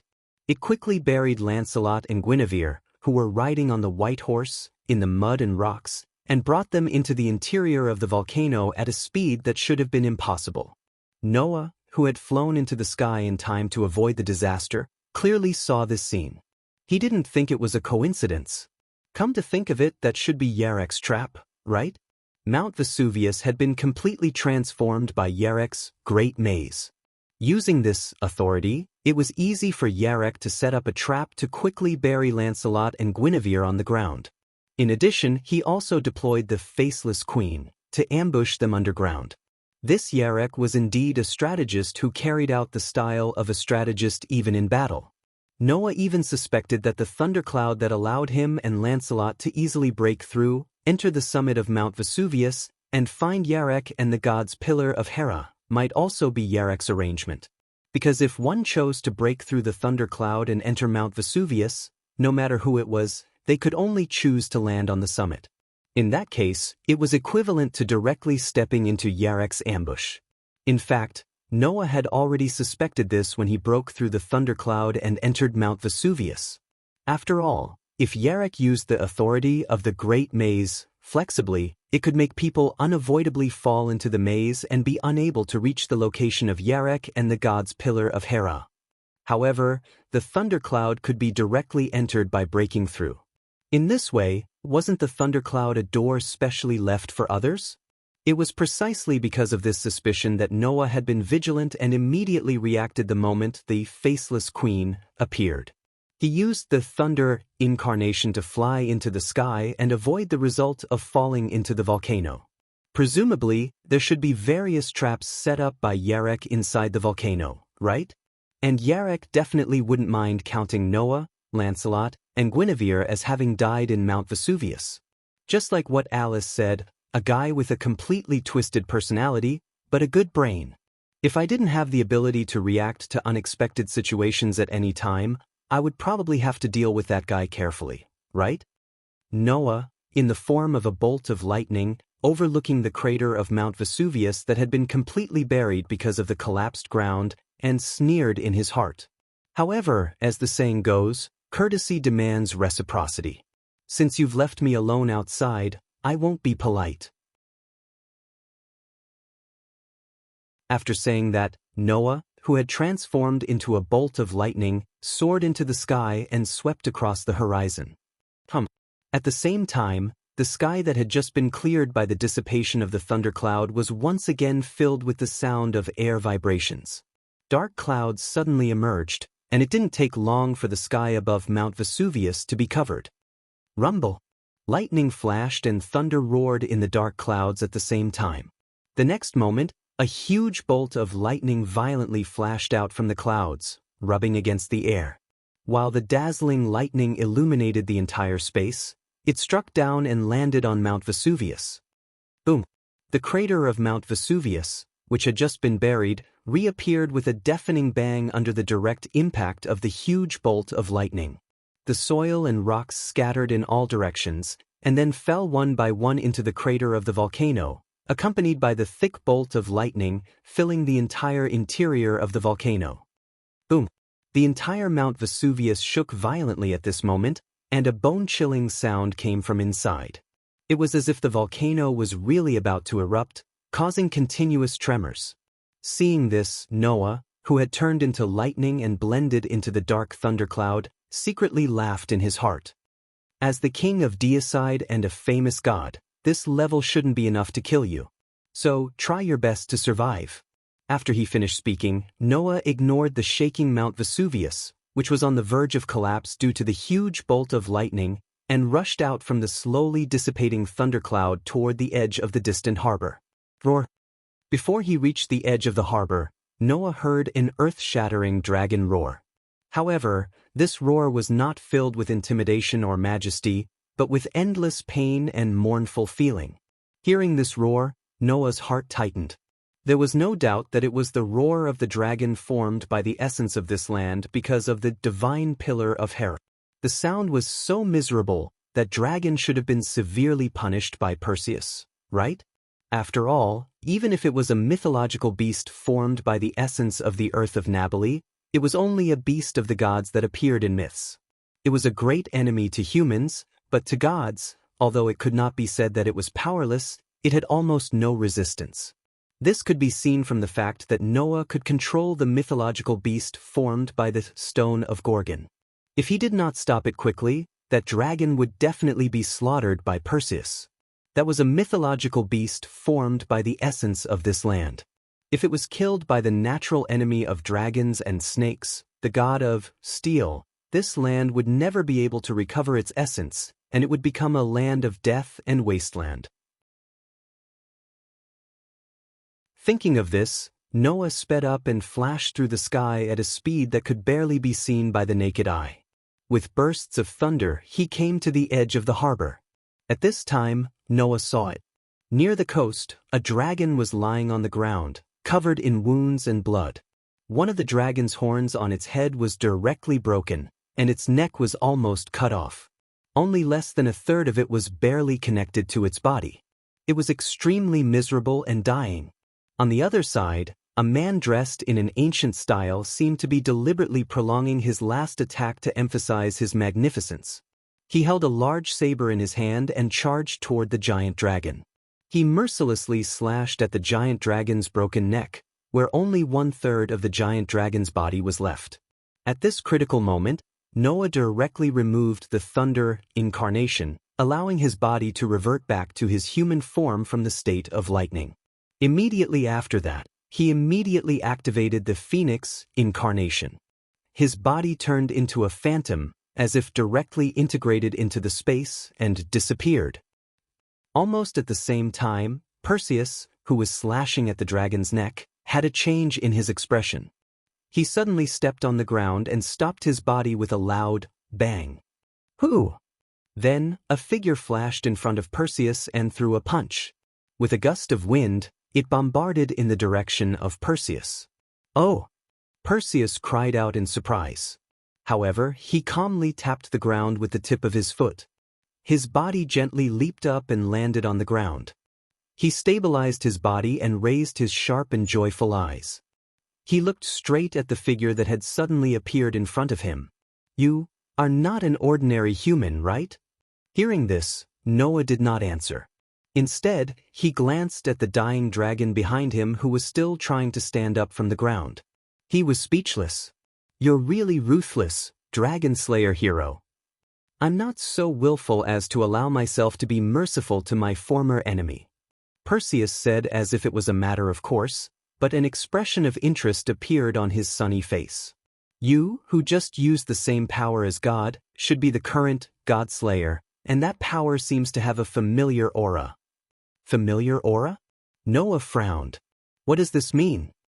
In addition to power, there seems to be another aura on your body. Perseus looked up and down at Noah, then said with some surprise. However, this aura is not as familiar to me as your power. Instead, it's a little annoying. It can only be an aura closely related to the dragon snake. No, it should be above that. God Slayer, do you have a close relationship with the goddess of Earth?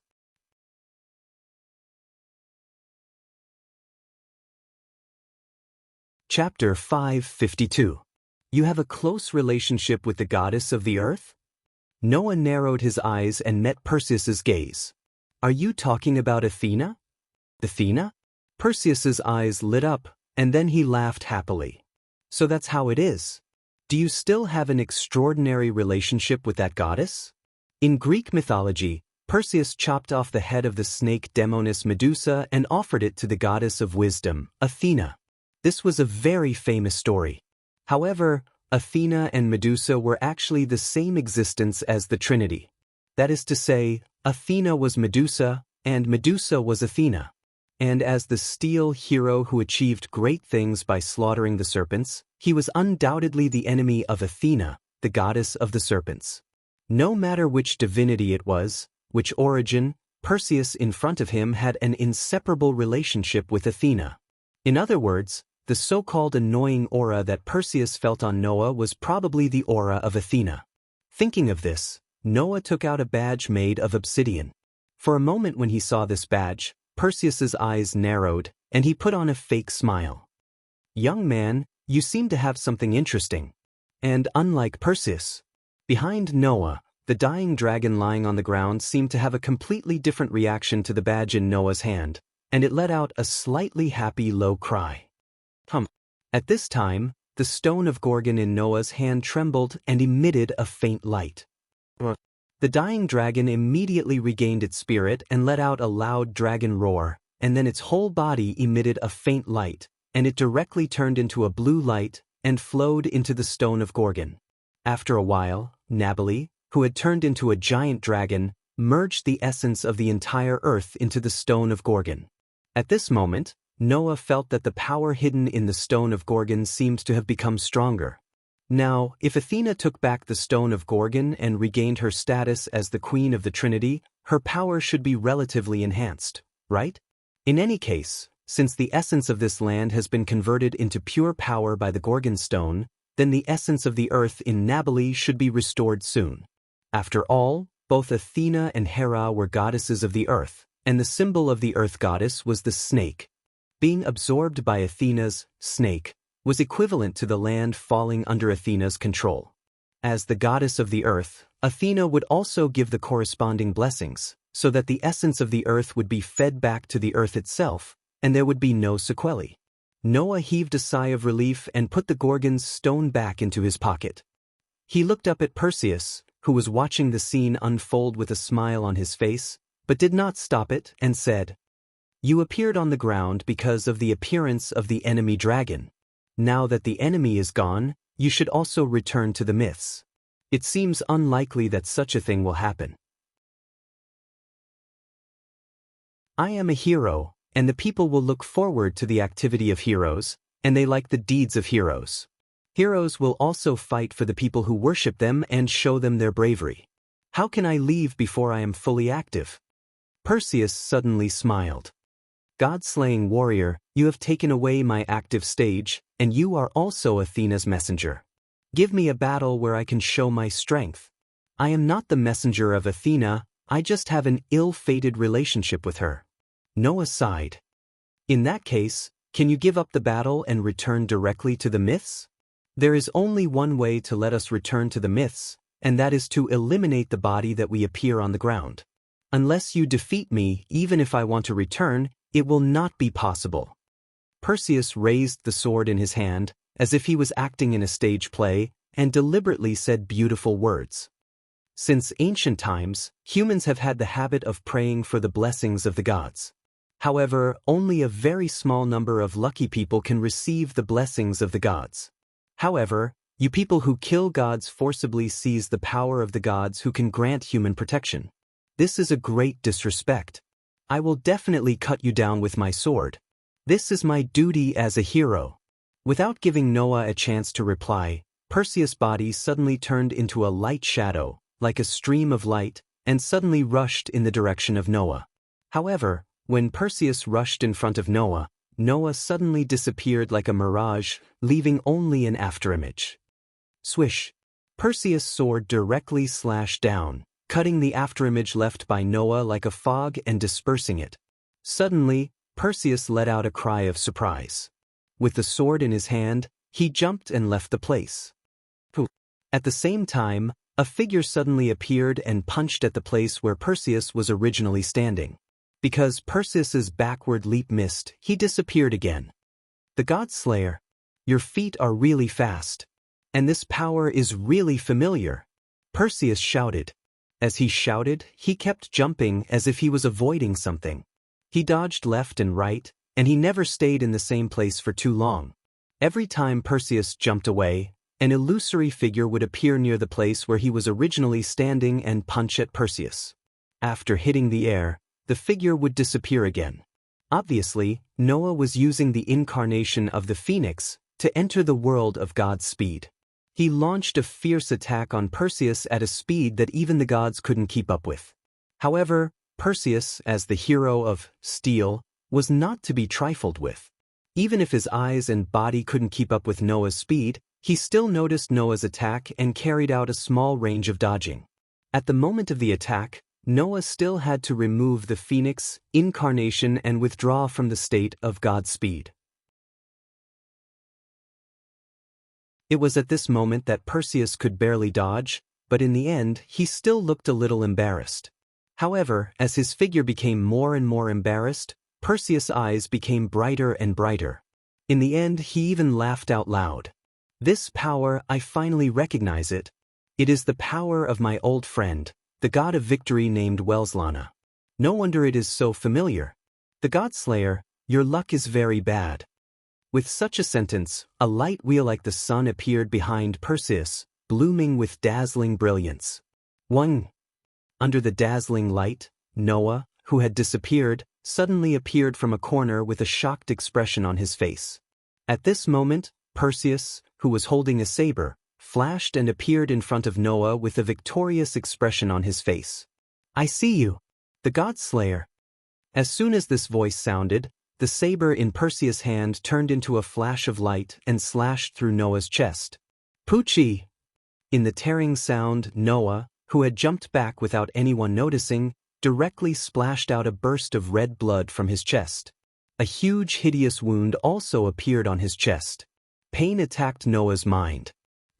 Feeling the sharp pain from the front, Noah clenched his teeth tightly and stepped back to avoid the fatal injury at the last moment. His toes touched the ground repeatedly, pulling a distance away from Perseus. Oh, you dodged? Perseus' voice calmly sounded. As expected of the God Slayer who even usurped the power of my old friend, the god of victory who had never tasted defeat. Looking at the calmly smiling Perseus, Noah covered the wound on his chest. While his palm was dyed red, his cold eyes were cast on Perseus. What did you do to me? At the same time that the light wheel appeared behind Perseus, Noah, who had entered the world of God's speed, discovered that in his heart, the outline of the stone plate connecting the 10 avatars had some changes. The pattern representing the phoenix avatar actually dimmed at that time. In other words, Perseus had nullified Noah's phoenix avatar. What the hell is going on? Could it be that this was Perseus's authority?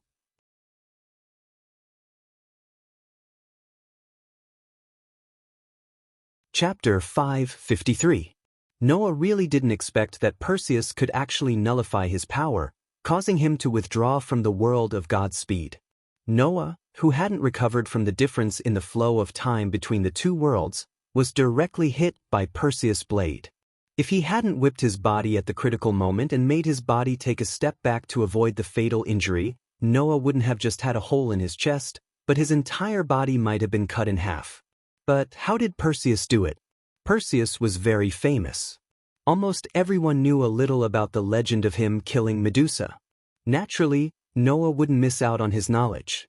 But in his memory, Noah didn't find any records of Perseus being able to nullify the power of others. In other words, Perseus shouldn't have the power to nullify the power of others. Then what was going on? I've said it before, it's just that you're unlucky.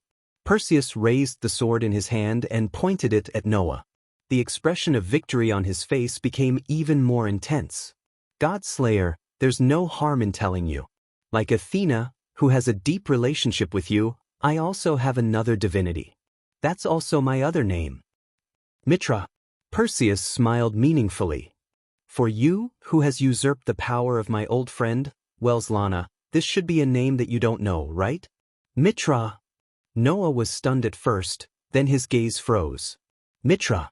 Noah naturally knew this name, because that was the person that Welslana, whom Noah killed, served, the master of the undefeated war god. Welslana was actually a god with a complicated origin. This god of victory, who was known as the undefeated god of victory, belonged to the ancient Persian god of light and contract, Mitra. It was said that when Mitra, the guardian of light, punished sinners who broke the contract, he would often transform into a pitch-black boar and smash the sinners who broke the contract. The mountain boar was one of Welslana's 10 incarnations. As the god of war who served Mitra, Welslana and Mitra shared a common attitude. For Mitra was the root of Welslana. Mitra was originally a war god, but as time passed, his divinity as the god of light and contracts grew stronger and stronger. In the end, he was worshipped as the sun god by his believers, bringing light to the people, but lost his divinity as a war god. And the one who inherited Mitra's fading god of war was Welslana. According to legend, Welslana was born from the soul of Mitra. It was just like in Greek mythology when Zeus swallowed Metis into his stomach. As a result, Metis's daughter, Athena, was born from Zeus' head and became the goddess of wisdom who inherited Metis's wisdom. Similar to this legend, when Welslana was born from Mitra's soul, he inherited Mitra's war god and replaced Mitra in conquering the enemy gods, becoming the undefeated war god. In other words, instead of saying that Welslana was Mitra's subordinate, it was better to say that he was Mitra's avatar, son, or other half. Therefore, Welslana was the guardian of light like Mitra. He could also summon the horse that carried the sun, control the flames from the sun, and even transform into the pitch-black boar that Mitra once owned, becoming synonymous with destruction. Under such circumstances as Mitra's subordinate, doppelganger, son, or the other half of the god of war, Welslana's power was the power of Mitra, who had not yet lost the divinity of the god of war and had passed on the power of the god of war to Welslana. This way, Perseus, who also had Mitra's divinity, could naturally seal Noah's phoenix avatar and make the phoenix's ability ineffective. After all, Noah's phoenix was originally Welslana's power. He was too careless. Noah secretly sighed in his heart, but he let go of the hand that was covering his chest, exposing the huge wound on his chest to the air. Noble and smart, elegant and beautiful, I praise thy life. Here is one with nature. The brand new language turned into power, urging the curse power in Noah's body, making the stone plate in Noah's heart turn and point to the pattern of elf. Suddenly, a burst of starlight emerged from all parts of Noah's body and covered Noah's body. Under this burst of starlight, the wound on Noah's chest quickly healed at a speed visible to the naked eye, and in less than 3 seconds, it completely disappeared. Seeing this, the smile on Perseus' face slightly froze. If it wasn't for the cut marks on Noah's chest and the blood on his hands and clothes, Perseus would even doubt whether his attack had caused any harm to Noah. Then Noah slowly opened his mouth. "You said that my luck is very bad, right?" Perseus was suddenly stunned. Ignoring Perseus's performance, Noah raised his head and the corner of his mouth curled up into a sneer. "Then now, let me return this sentence to you." When this sentence was still spreading in the air and drilled into Perseus' ears, Noah's body suddenly surged with a huge amount of curse power. His body turned into a phantom, and as if he had merged into space, he directly disappeared. That was the power of the phoenix that should have been sealed by Perseus. What dash? Perseus was shocked, but a strong sense of crisis immediately emerged in his heart. However, if he reacted at this time, how could he catch up with Noah who had used God's speed? Thus, Noah suddenly appeared in front of Perseus, and as Perseus's expression changed drastically, he turned around and kicked out. At the same time that he kicked out, Noah suddenly activated the phoenix's Godspeed. Who dash? What was originally an ordinary whip kick immediately turned into a lightning-fast attack, ruthlessly whipping Perseus's waist. Pung dash! A loud muffled sound was heard. Goo dash! Perseus spat out a bitter cry. His body was ruthlessly whipped by the whip kick. Like a kite with a broken string, he couldn't control his body and flew backward. He crashed to the ground not far away and rolled a few times before stabilizing his body. Why? Perseus held his waist and knelt on the ground with one knee. The cheerful smile that was always on his face had disappeared, and it was replaced by a puzzled and twisted expression. I should have sealed the power of my old friend. Because you're unlucky. Noah retracted his leg and looked in the direction of Perseus. He sneered. That is no longer the power of your old friend, but my power. That's right. That was no longer Wellislana's power. Noah's physique had absorbed Wellislana's power and completely turned it into his own. Therefore, even if Perseus could use Mitra's divinity to seal Wellislana's power, he couldn't seal Noah's power. Of course, it would be a lie to say that there was no effect at all. The relationship between Wellislana and Mitra was too deep. Even he was born in Mitra's soul, and his power was inherited from Mitra's god of war. Therefore, even if Wellislana's power had become Noah's power, the origin of this power still came from Mitra. This also caused Perseus to be unable to completely seal the power that Noah absorbed from Wellislana, but he could still cause it to fail for a very short period of time. Because of this, when Noah used the phoenix's avatar at the beginning, it suddenly failed and gave Perseus the opportunity to take advantage of it. According to Noah's judgment, Perseus could make the phoenix's avatar lose its effectiveness for about 3 seconds. Moreover, Perseus could only make the phoenix's power, which was completely inherited from Wellislana, lose its effectiveness for 3 seconds, but he couldn't make Noah's other avatars that were derived from the fusion lose their effectiveness. Then, as long as he used the avatars other than the white horse and the phoenix, Perseus would be helpless. At that moment, Noah cancelled the phoenix and switched to the thunder. As Perseus's pupils shrank, Noah raised his hand and waved it heavily in Perseus's direction. Boom! A bolt of lightning fell from the sky and landed on Perseus's body. Boom! The sound of thunder shook the sky.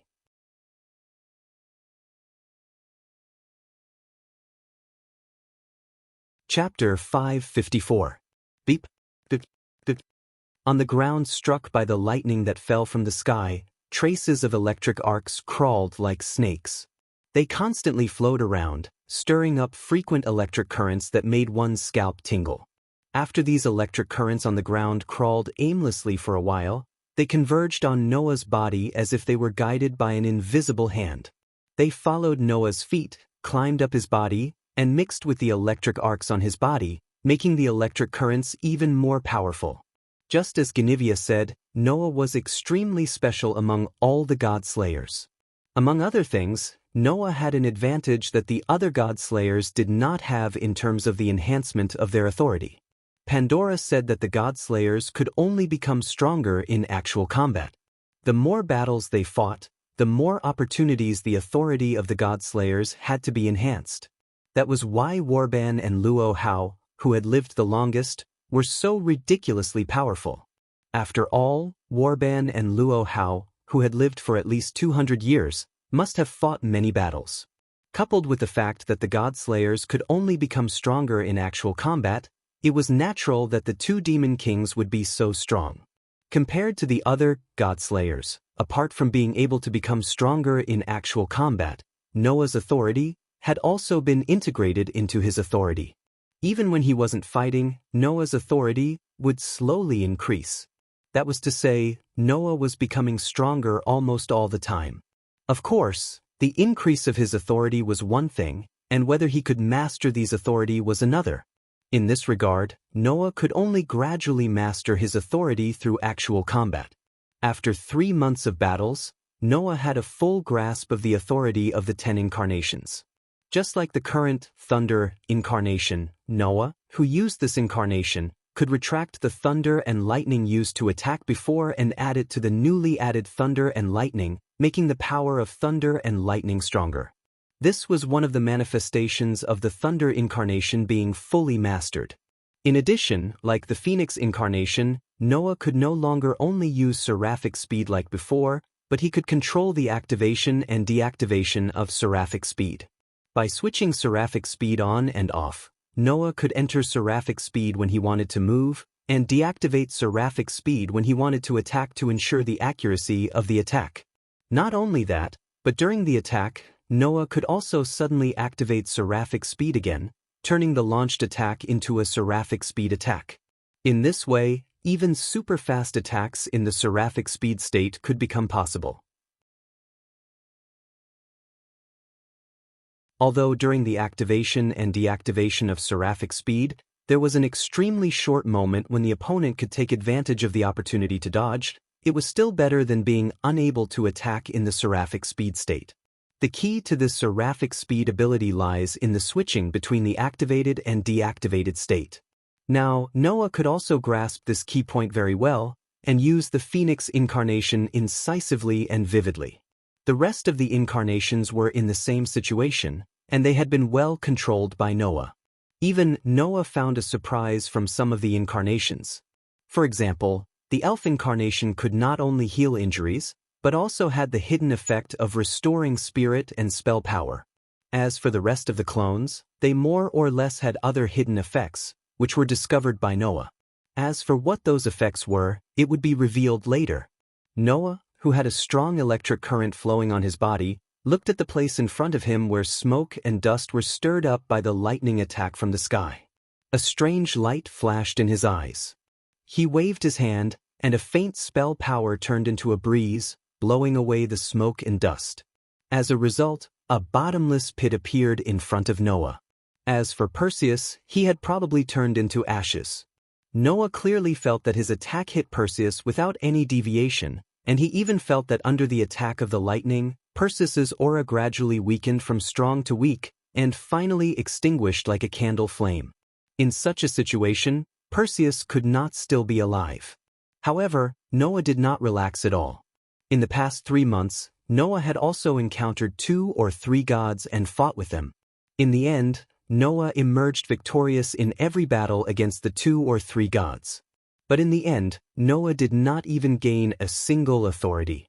That was because when he thought that he had killed the god, the other party escaped with an inexplicable power, and some even directly resurrected.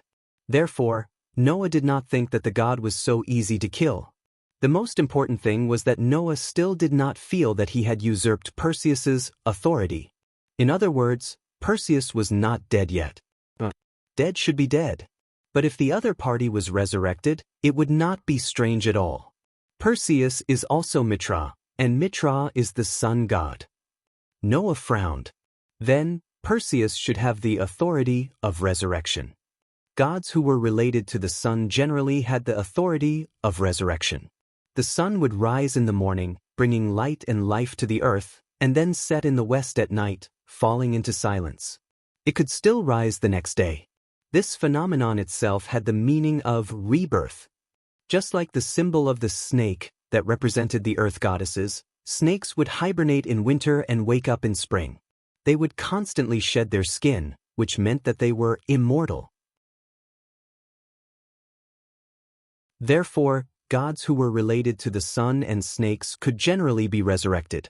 It was a violation of the rules. However, resurrection did not mean that he was in perfect condition. Even if he could be resurrected, Perseus should at least be in a seriously injured state. Noah immediately closed his eyes and activated his perception ability. After scanning the surroundings seriously, he helplessly opened his eyes. Did he run away?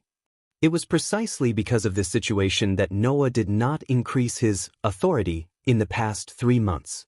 Go back and let Erica and Liliana find Perseus. Also check if Yarek, Lancelot, and Guinevere are dead. Although that was what he said, Noah did not think that these guys would die so easily. Noah understood how difficult it was to kill a god. Noah also understood how difficult it was to kill a god-slayer who shared the same status as a god. In short, whether it was a god-slayer or a god of disobedience, they were a group of guys with extremely tenacious vitality. With such a thought in his mind, Noah maintained the state of thunder incarnation. His body once again turned into a bolt of lightning, flew up, and fled into the distance. At the same time that Noah left, a burst of darkness emerged from the distance and turned into a petite figure. The dark snake eyes stared at the bolt of lightning in the distance, and a faint smile slowly appeared on Athena's face. Only then can you be worthy of being my nemesis. With such a sentence, Athena turned her gaze to the bottomless pit, and the faint smile gradually turned into a sneer. Perseus, the steel that appeared, was actually him. No wonder the hatred in this concubine's heart was so strong even before he appeared, to the point that this concubine did not hesitate to join hands with the enemy of fate. That's fine, I'll play hide and seek with you a little. With that said, another burst of darkness emerged from Athena's body and covered her petite body, and then she disappeared. Next, Athena and Perseus, the snake goddess and the steel hero, this pair of mortal enemies, will play a game of cat and mouse in the dark of Nabali? One is a goddess who has lost her symbol and has not regained her identity as the Trinity. The other is a hero who has lost his life, has just been resurrected, and has not regained his peak state. Who would emerge victorious in this game of cat and mouse? Or will it end with no one winning? No one knows. Because of the situation at Mount Vesuvius, Erica and Liliana should not have returned yet. Even if he went back now, he should not be able to see the two girls. Then there was no need for Noah to be anxious. On the way back to Diana's old bookstore, he directly canceled the thunder incarnation. As he walked forward, he took out his phone and sent an email to Alice to explain the situation here and see what Alice thought. To Noah's surprise, when he returned to the old bookstore, a person was waiting for him. It was Yarek.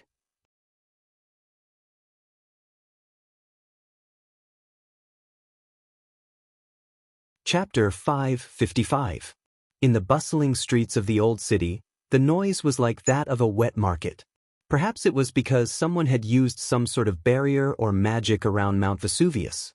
Looking at Mount Vesuvius from here, Mount Vesuvius still looked the same as before. There was nothing out of the ordinary. Therefore, no one noticed that not long ago, Mount Vesuvius had almost erupted. If someone had noticed, this place wouldn't be as peaceful as it was now, right? In the corner of the old city street, in Diana's second-hand bookstore, a young man with black hair, black eyes, fair skin, a slender figure, and a straight back was standing in front of a bookshelf like an ordinary tourist. He was holding a book and carefully reading it. No one knew that this young man was actually a god-slaying king who could change the situation of the entire world. No one knew that another king was standing at the entrance of the second-hand bookstore, mixed in with the crowd. Looking at the uninvited guest, he didn't say anything. He just lifted his foot and walked into the bookstore. Yarek didn't seem to notice Noah's arrival at all. He continued to stand there and read his book. It was as if he was talking to himself, spitting out such words. Although there's no collectible value, the books here are quite complete. Some of them even record some interesting things, which surprised me. It's a pity that the owner isn't here now. If you want to buy, you'll have to wait obediently, Noah responded as if he was talking to himself. Of course, if it's you, you can actually borrow. After all, it's not the first time. There aren't many things in this world that require me to borrow. At least, it's not something that can be bought with money. Yarek didn't mind Noah's silent mockery and raised his head from the book in his hand. You're finally here. You're much slower than I thought. It can't be helped. Noah leaned against the bookstore counter as if nothing had happened. Even if it wasn't my intention, for the sake of the people of Nabali, I still have to clean up the mess left by someone. You're surprisingly responsible, Yarek said without any comment. He put the book in his hand back on the shelf, then turned around and looked at Noah, who was leaning against the counter with his arms crossed. However, thanks to you, my plan has completely failed. Hearing this, Noah's heart skipped a beat. Needless to say, the reason why Yarek came to Nabali and spent so much effort to steal the divine pillar of Hera was because of Genivia. In fact, Yarek did use the divine pillar of Hera as bait and set up a trap on Mount Vesuvius. Presumably, it was to bury Genivia. But now, it seemed that Yarek's plan failed. Because of Noah's intervention. As far as I know, you don't seem to be on good terms with the god ancestor. I don't believe that you don't know my intention. So, why don't you just watch from the side and come out when everything is over? Yarek said in a cold voice. If it were me, I'd do that without hesitation. It's the easiest and most efficient way. I don't have to waste any extra effort to get rid of my opponent. Isn't that great? Noah said with a half-smile. Is that what a thief who stole our item should say? At least, I think it's worth it to get rid of a troublesome opponent by sacrificing a useless god relic, Yarek said matter-of-factly. Of course, it's useless to say so much. Since the plan has failed, it'll be difficult to find another opportunity to get rid of Genivia in one go. Saying this, Yarek's tone didn't carry much annoyance.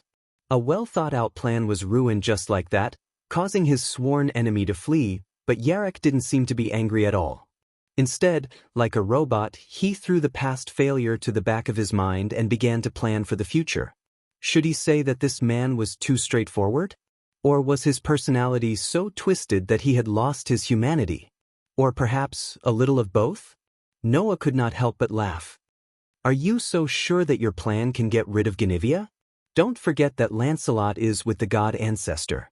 If you didn't intervene, the possibility of getting rid of Genivia and Lancelot is more than 90%. Yarek said confidently. Even if my series of arrangements can't do anything to them, they will still be lured into the volcano by me. At the very least, I can still detonate the entire volcano and make it erupt. Lancelot is the hero of steel. Yarek, who did not know what dangerous words he had just said. Fire can forge strong steel, and it can also melt strong steel. If that volcano erupts, even Lancelot would be buried, right? I see, Noah sneered as if he had seen through Yarek's thoughts. Because the last resort was to directly detonate the entire volcano and make it erupt, you naturally prepared an escape route for yourself. It was this escape route that allowed you to survive the final lightning strike I sent to the inside of the volcano and escape, right? You're really smart. You even guessed that. Yarek paused for a moment and then nodded. Yes, that's how I escaped. Lancelot has the authority to control lightning. I guess you can't do anything to him, right? I didn't launch the attack to kill you, Noah said calmly. I was just returning the favor. Yarek was silent for a moment. When he spoke again, his voice was full of mockery. You really are a god-slayer. No matter how wise you are, you can't hide your reckless actions. Noah laughed, and his laughter was unusually sarcastic. Please let me return those words to the Black Prince, who didn't hesitate to detonate the volcano in order to bury his opponent. He didn't care about what would happen to Nabali. Yarek was speechless, and his face was full of displeasure. Although they had only met twice, and both times had been very unpleasant, Noah had long seen that this man, Yarek, had a special characteristic. He had always thought that he was different from other Godslayers, and was very unwilling to be compared to other Godslayers. However, Yarek was still a Godslayer. Otherwise, detonating the volcano or something like that was absolutely impossible for ordinary people to think of. Noah did not believe that Yarek was not aware of what he had done. Therefore, Yarek was just running away, stubbornly holding on, and stubbornly refusing to admit it. From this point of view, this man was not straightforward at all. Forget it, that kind of thing is fine no matter what. Noah glanced at Yarek. Tell me why you are here. I don't believe that you came to me specifically to complain to me. Rather than believe that you are here to complain, I'd rather believe that you are here to seek revenge. Although my plan failed because of your interference, it was also my mistake not to consider this possibility. There is no revenge to be sought. Yarek raised his eyes and looked directly at Noah. I just came to ask you, how is Persis? Guinevea's target was the steel hero, who had appeared this time, Persis. Yarek's target was Guinevere, and he was also interested in the guy called the Last King. Therefore, for Yarek, Persis's situation was indeed the most important thing to him. Thinking of this, Noah's eyes turned, the corner of his mouth raised, and he said straightforwardly, "Let's exchange information. Ask me a question. Then I'll ask you a question too." "Sure." Yarek agreed readily. "Let's exchange information." If it were people like Warban, Luo Hao, and Tony, if they wanted to get any information, they would definitely use the most direct means to get it, and would never think of any exchange. In this regard, Yarek had to admit that Noah was indeed different from other Godslayers, and would not think of everything in battle. If it was easier to achieve the goal, then there would be no need to fight. This was Yarek's creed. Therefore, Noah's approach was unexpectedly quite satisfactory to Yarek. This man was indeed a strategist.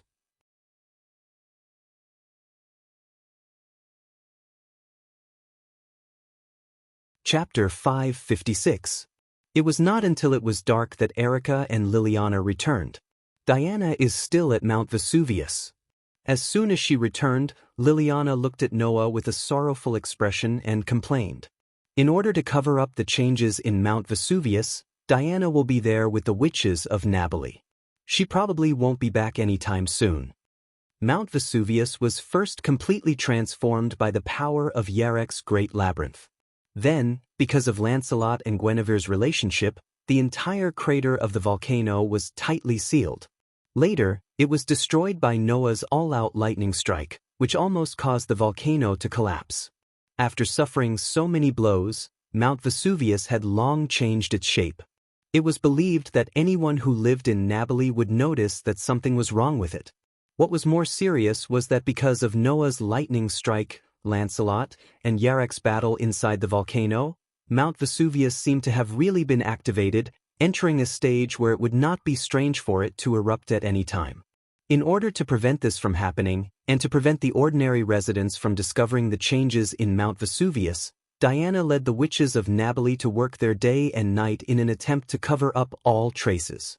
Fortunately, Yarek had already left, and Mount Vesuvius, which had been transformed by the power of the Great Labyrinth, had been restored to its original state. There would no longer be any messy traps, fog, or thunderclouds to prevent others from entering. With the witches of Nabali's ability, they should be able to restore Mount Vesuvius to its original state. I knew it. It's definitely not a good thing when two Godslayers clash, Erica said calmly, as if she had already expected this. Fortunately, the battle this time began on the volcano. If it had happened in the city like before, it would have been really troublesome. If possible, I really hope the king can be more mindful of the surroundings, Liliana said in a rare tone of helplessness. Although it is the duty of a knight to assist the king, I really hope that there is less of this kind of aftermath work. All right, stop complaining. Noah smiled bitterly. That guy Yarek was planning to make the volcano erupt directly. He's already very lucky to be able to stop that. Just like Princess Alice said, the Black Prince's personality is twisted, Erica expressed her opinion. At first glance, he seems very rational, but once he enters combat mode, he will become unscrupulous and carry out the combat process based on tactics. For this, he will not hesitate to use everything around him. He is indeed a god slayer. If this comment was heard by Yarek, he would definitely refute it with all his might, right? Unfortunately, Yarek had already left. According to Yarek himself, he planned to simply give up on sniping Guinevere. The previous careful plan couldn't bury the god ancestor, so there probably won't be any more chances. What I care about now is whether Perseus is the last king that Guinevere is looking for. Although, after getting your information, I already have some guesses, so I won't participate in your game next. After exchanging information during the day, Yarek left such a sentence and left without any reluctance. According to the information Noah received from Yarek, Lancelot would not be able to participate in the battle next. Without the help of the patron saint, Guinevere would not be able to participate in the battle between the god slayer and the god of disobedience. Perseus was in hiding because of his injury. The situation was indeed in Noah's favor. As long as he found the seriously injured Perseus and killed him, this trip to Nabali would be over. However, before that, Noah still had one more thing to do. Recalling the question he asked during the day and the answer Yarek gave him, Noah's thoughts turned sharply. After a while, he made up his mind. Lily. Noah turned his eyes to Liliana. You are a witch, and you have mastered many common and convenient witch spells. Can you find Guinevere? Find Lady Guinevere? Liliana was stunned for a moment. After hesitating for a moment, she shook her head. Lady Guinevere is the witch queen, the god ancestor of witches. She must have mastered more advanced witch spells than me and will also have the means to resist witches. With my strength, it will be difficult to find the witch queen. What about Perseus? Noah continued to ask. Can you find a way to find Perseus? This? I'm not sure. Liliana answered hesitantly. If the hero left Nabali, then I can't do anything, but if he is still in Nabali, I can try. Noah's face relaxed, and the corners of his mouth slowly raised. Then you should be prepared to find Perseus. That guy must still be in Nabali. Why are you so sure? Erica asked rhetorically. In the past, you have defeated several gods, but in the end, they all chose to fly away or directly fall into a deep sleep, waiting for their injuries to recover. Perseus should also know that he is no match for you in a seriously injured state. Leaving Nabali and hiding temporarily to recover from his injuries is the right choice, right? No, Perseus must still be in Nabali. Noah made such an assertion directly. For many gods of disobedience who have been swallowed by madness, retreating to recover from their injuries is definitely not a shameful thing, because after recovering from their injuries, they can carry out a fierce battle again. This is the value of the gods of disobedience. But Perseus, the god of disobedience, in addition to his usual battle lust, also attaches great importance to his identity as a hero. Therefore, he can allow himself to be defeated or even retreat, but he absolutely will not allow himself to fly away and escape from the battlefield. As a mythical hero, Perseus indeed had an extraordinary heroic spirit. He would not mind a temporary defeat, let alone retreat. However, in today's confrontation, Noah also saw that this so-called hero was extremely narcissistic. For Perseus, it was okay to be defeated or to retreat, but directly escaping should be unbearable for Perseus, right? Therefore, Perseus would definitely make a comeback. The problem was whether Noah would find Perseus before he recovered from his injuries and finish him off cleanly, or wait for Perseus to recover before appearing in front of Noah and starting a new battle. In other words, even if Perseus is recuperating, he will definitely hide in some corner of Nabali and will never escape from Nabali. Erica understood. Because Nabali is the battlefield that Perseus thinks of, right? That's right. Noah shrugged. Since we already know this, let's hurry up and find Perseus and get rid of him before he recovers from his injuries. Oh! Erica smiled teasingly. Don't you think this is despicable? We fought head-on, and I was the one who caused his injuries. I was just looking for the prey that I had injured and killed him. How is that despicable? Noah waved his hand. Besides, I can't do something as tiring as wait until the opponent recovers before having a fair fight.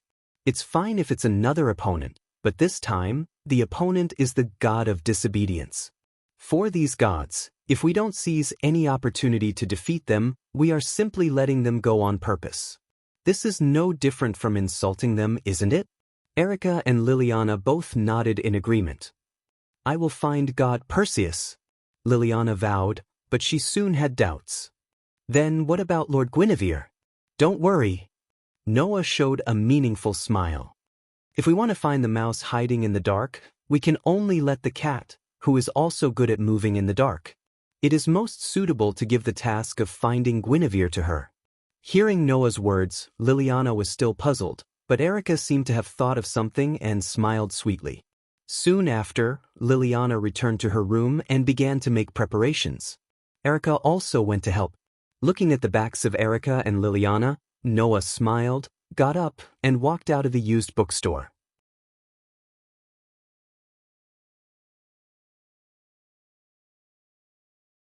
Chapter 557. The bright moon hung high in the night sky, surrounded by stars, like a huge painting, very beautiful. The night view of Napoli was famous all over the world. It was not surprising that there would be such a beautiful moonlit night. Although the residents of Naples were used to this night sky, many people still admired it through the windows. Coupled with the beautiful city scenery, it really made many people feel at peace. No one knew that in the dark of this quiet city, a storm that mortals could not get involved in had been going on. Ignorance is bliss. This sentence was well displayed by the residents of Napoli. Under such a night sky, on a bridge near the sea in Napoli, the most orthodox god in the world was here.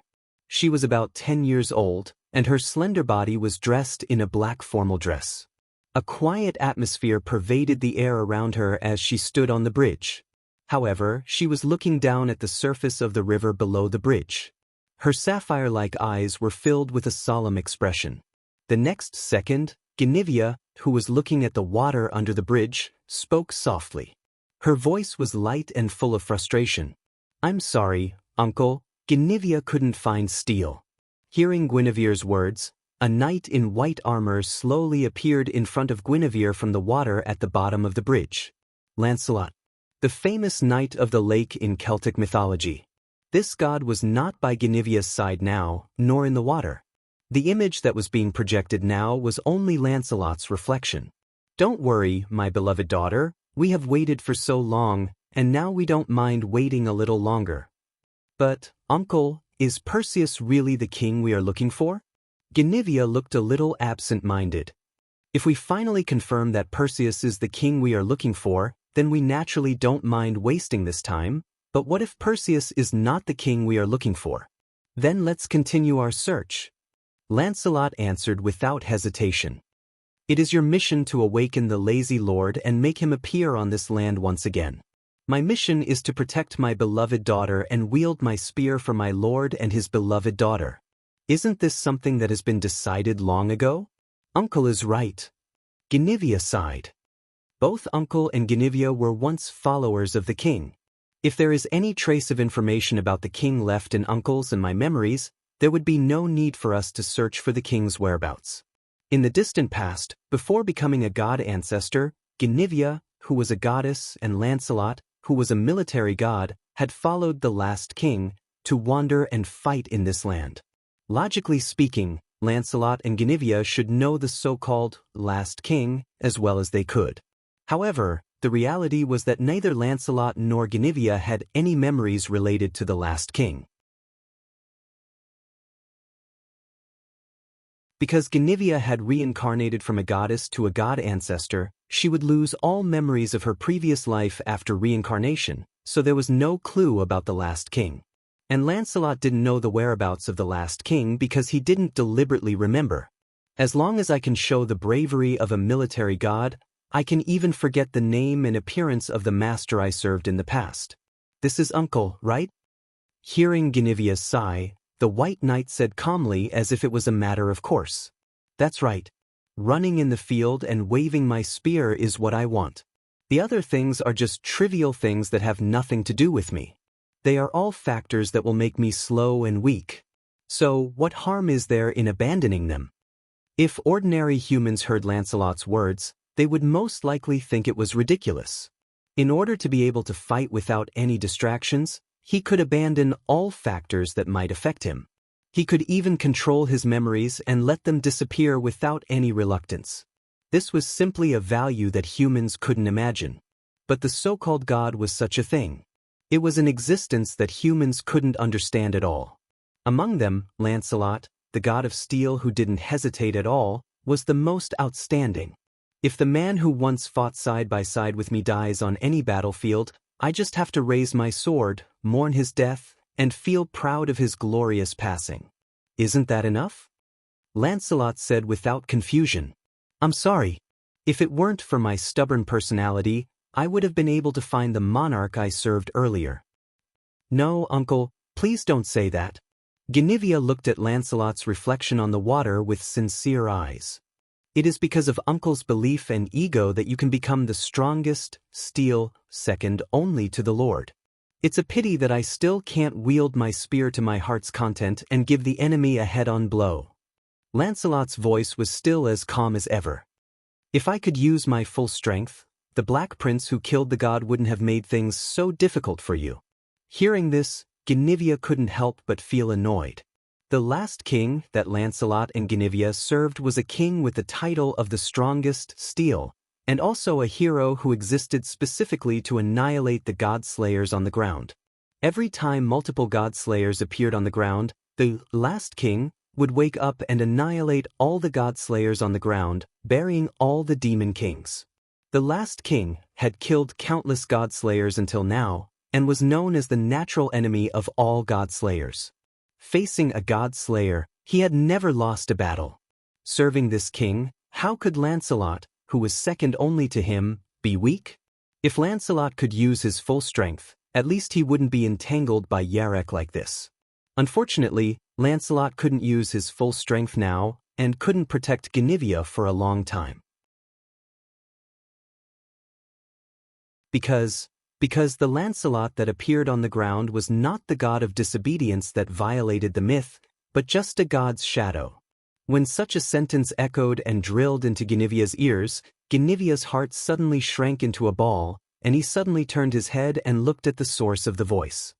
A god appearing on the ground in order to protect a specific person, this is unheard of. Under Guinevere's gaze, a figure gradually came from the other side of the bridge, exposed to the bright moonlight, and entered Guinevere's line of sight. The reason why this incredible phenomenon became possible is that you, who used to be the goddess of earth, cast a great spell on Lancelot, turning the mythical Lancelot into the so-called guardian of the demon queen.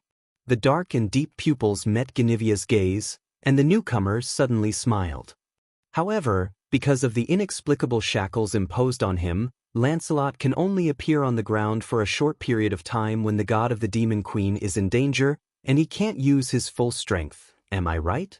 Guinevere couldn't help but take a step back, and his lips trembled slightly. Noah? The newcomer was Noah. It's really very difficult to find you. Noah narrowed his eyes slightly, and looked at Guinevere, who seemed a little flustered because of his sudden arrival, with amusement.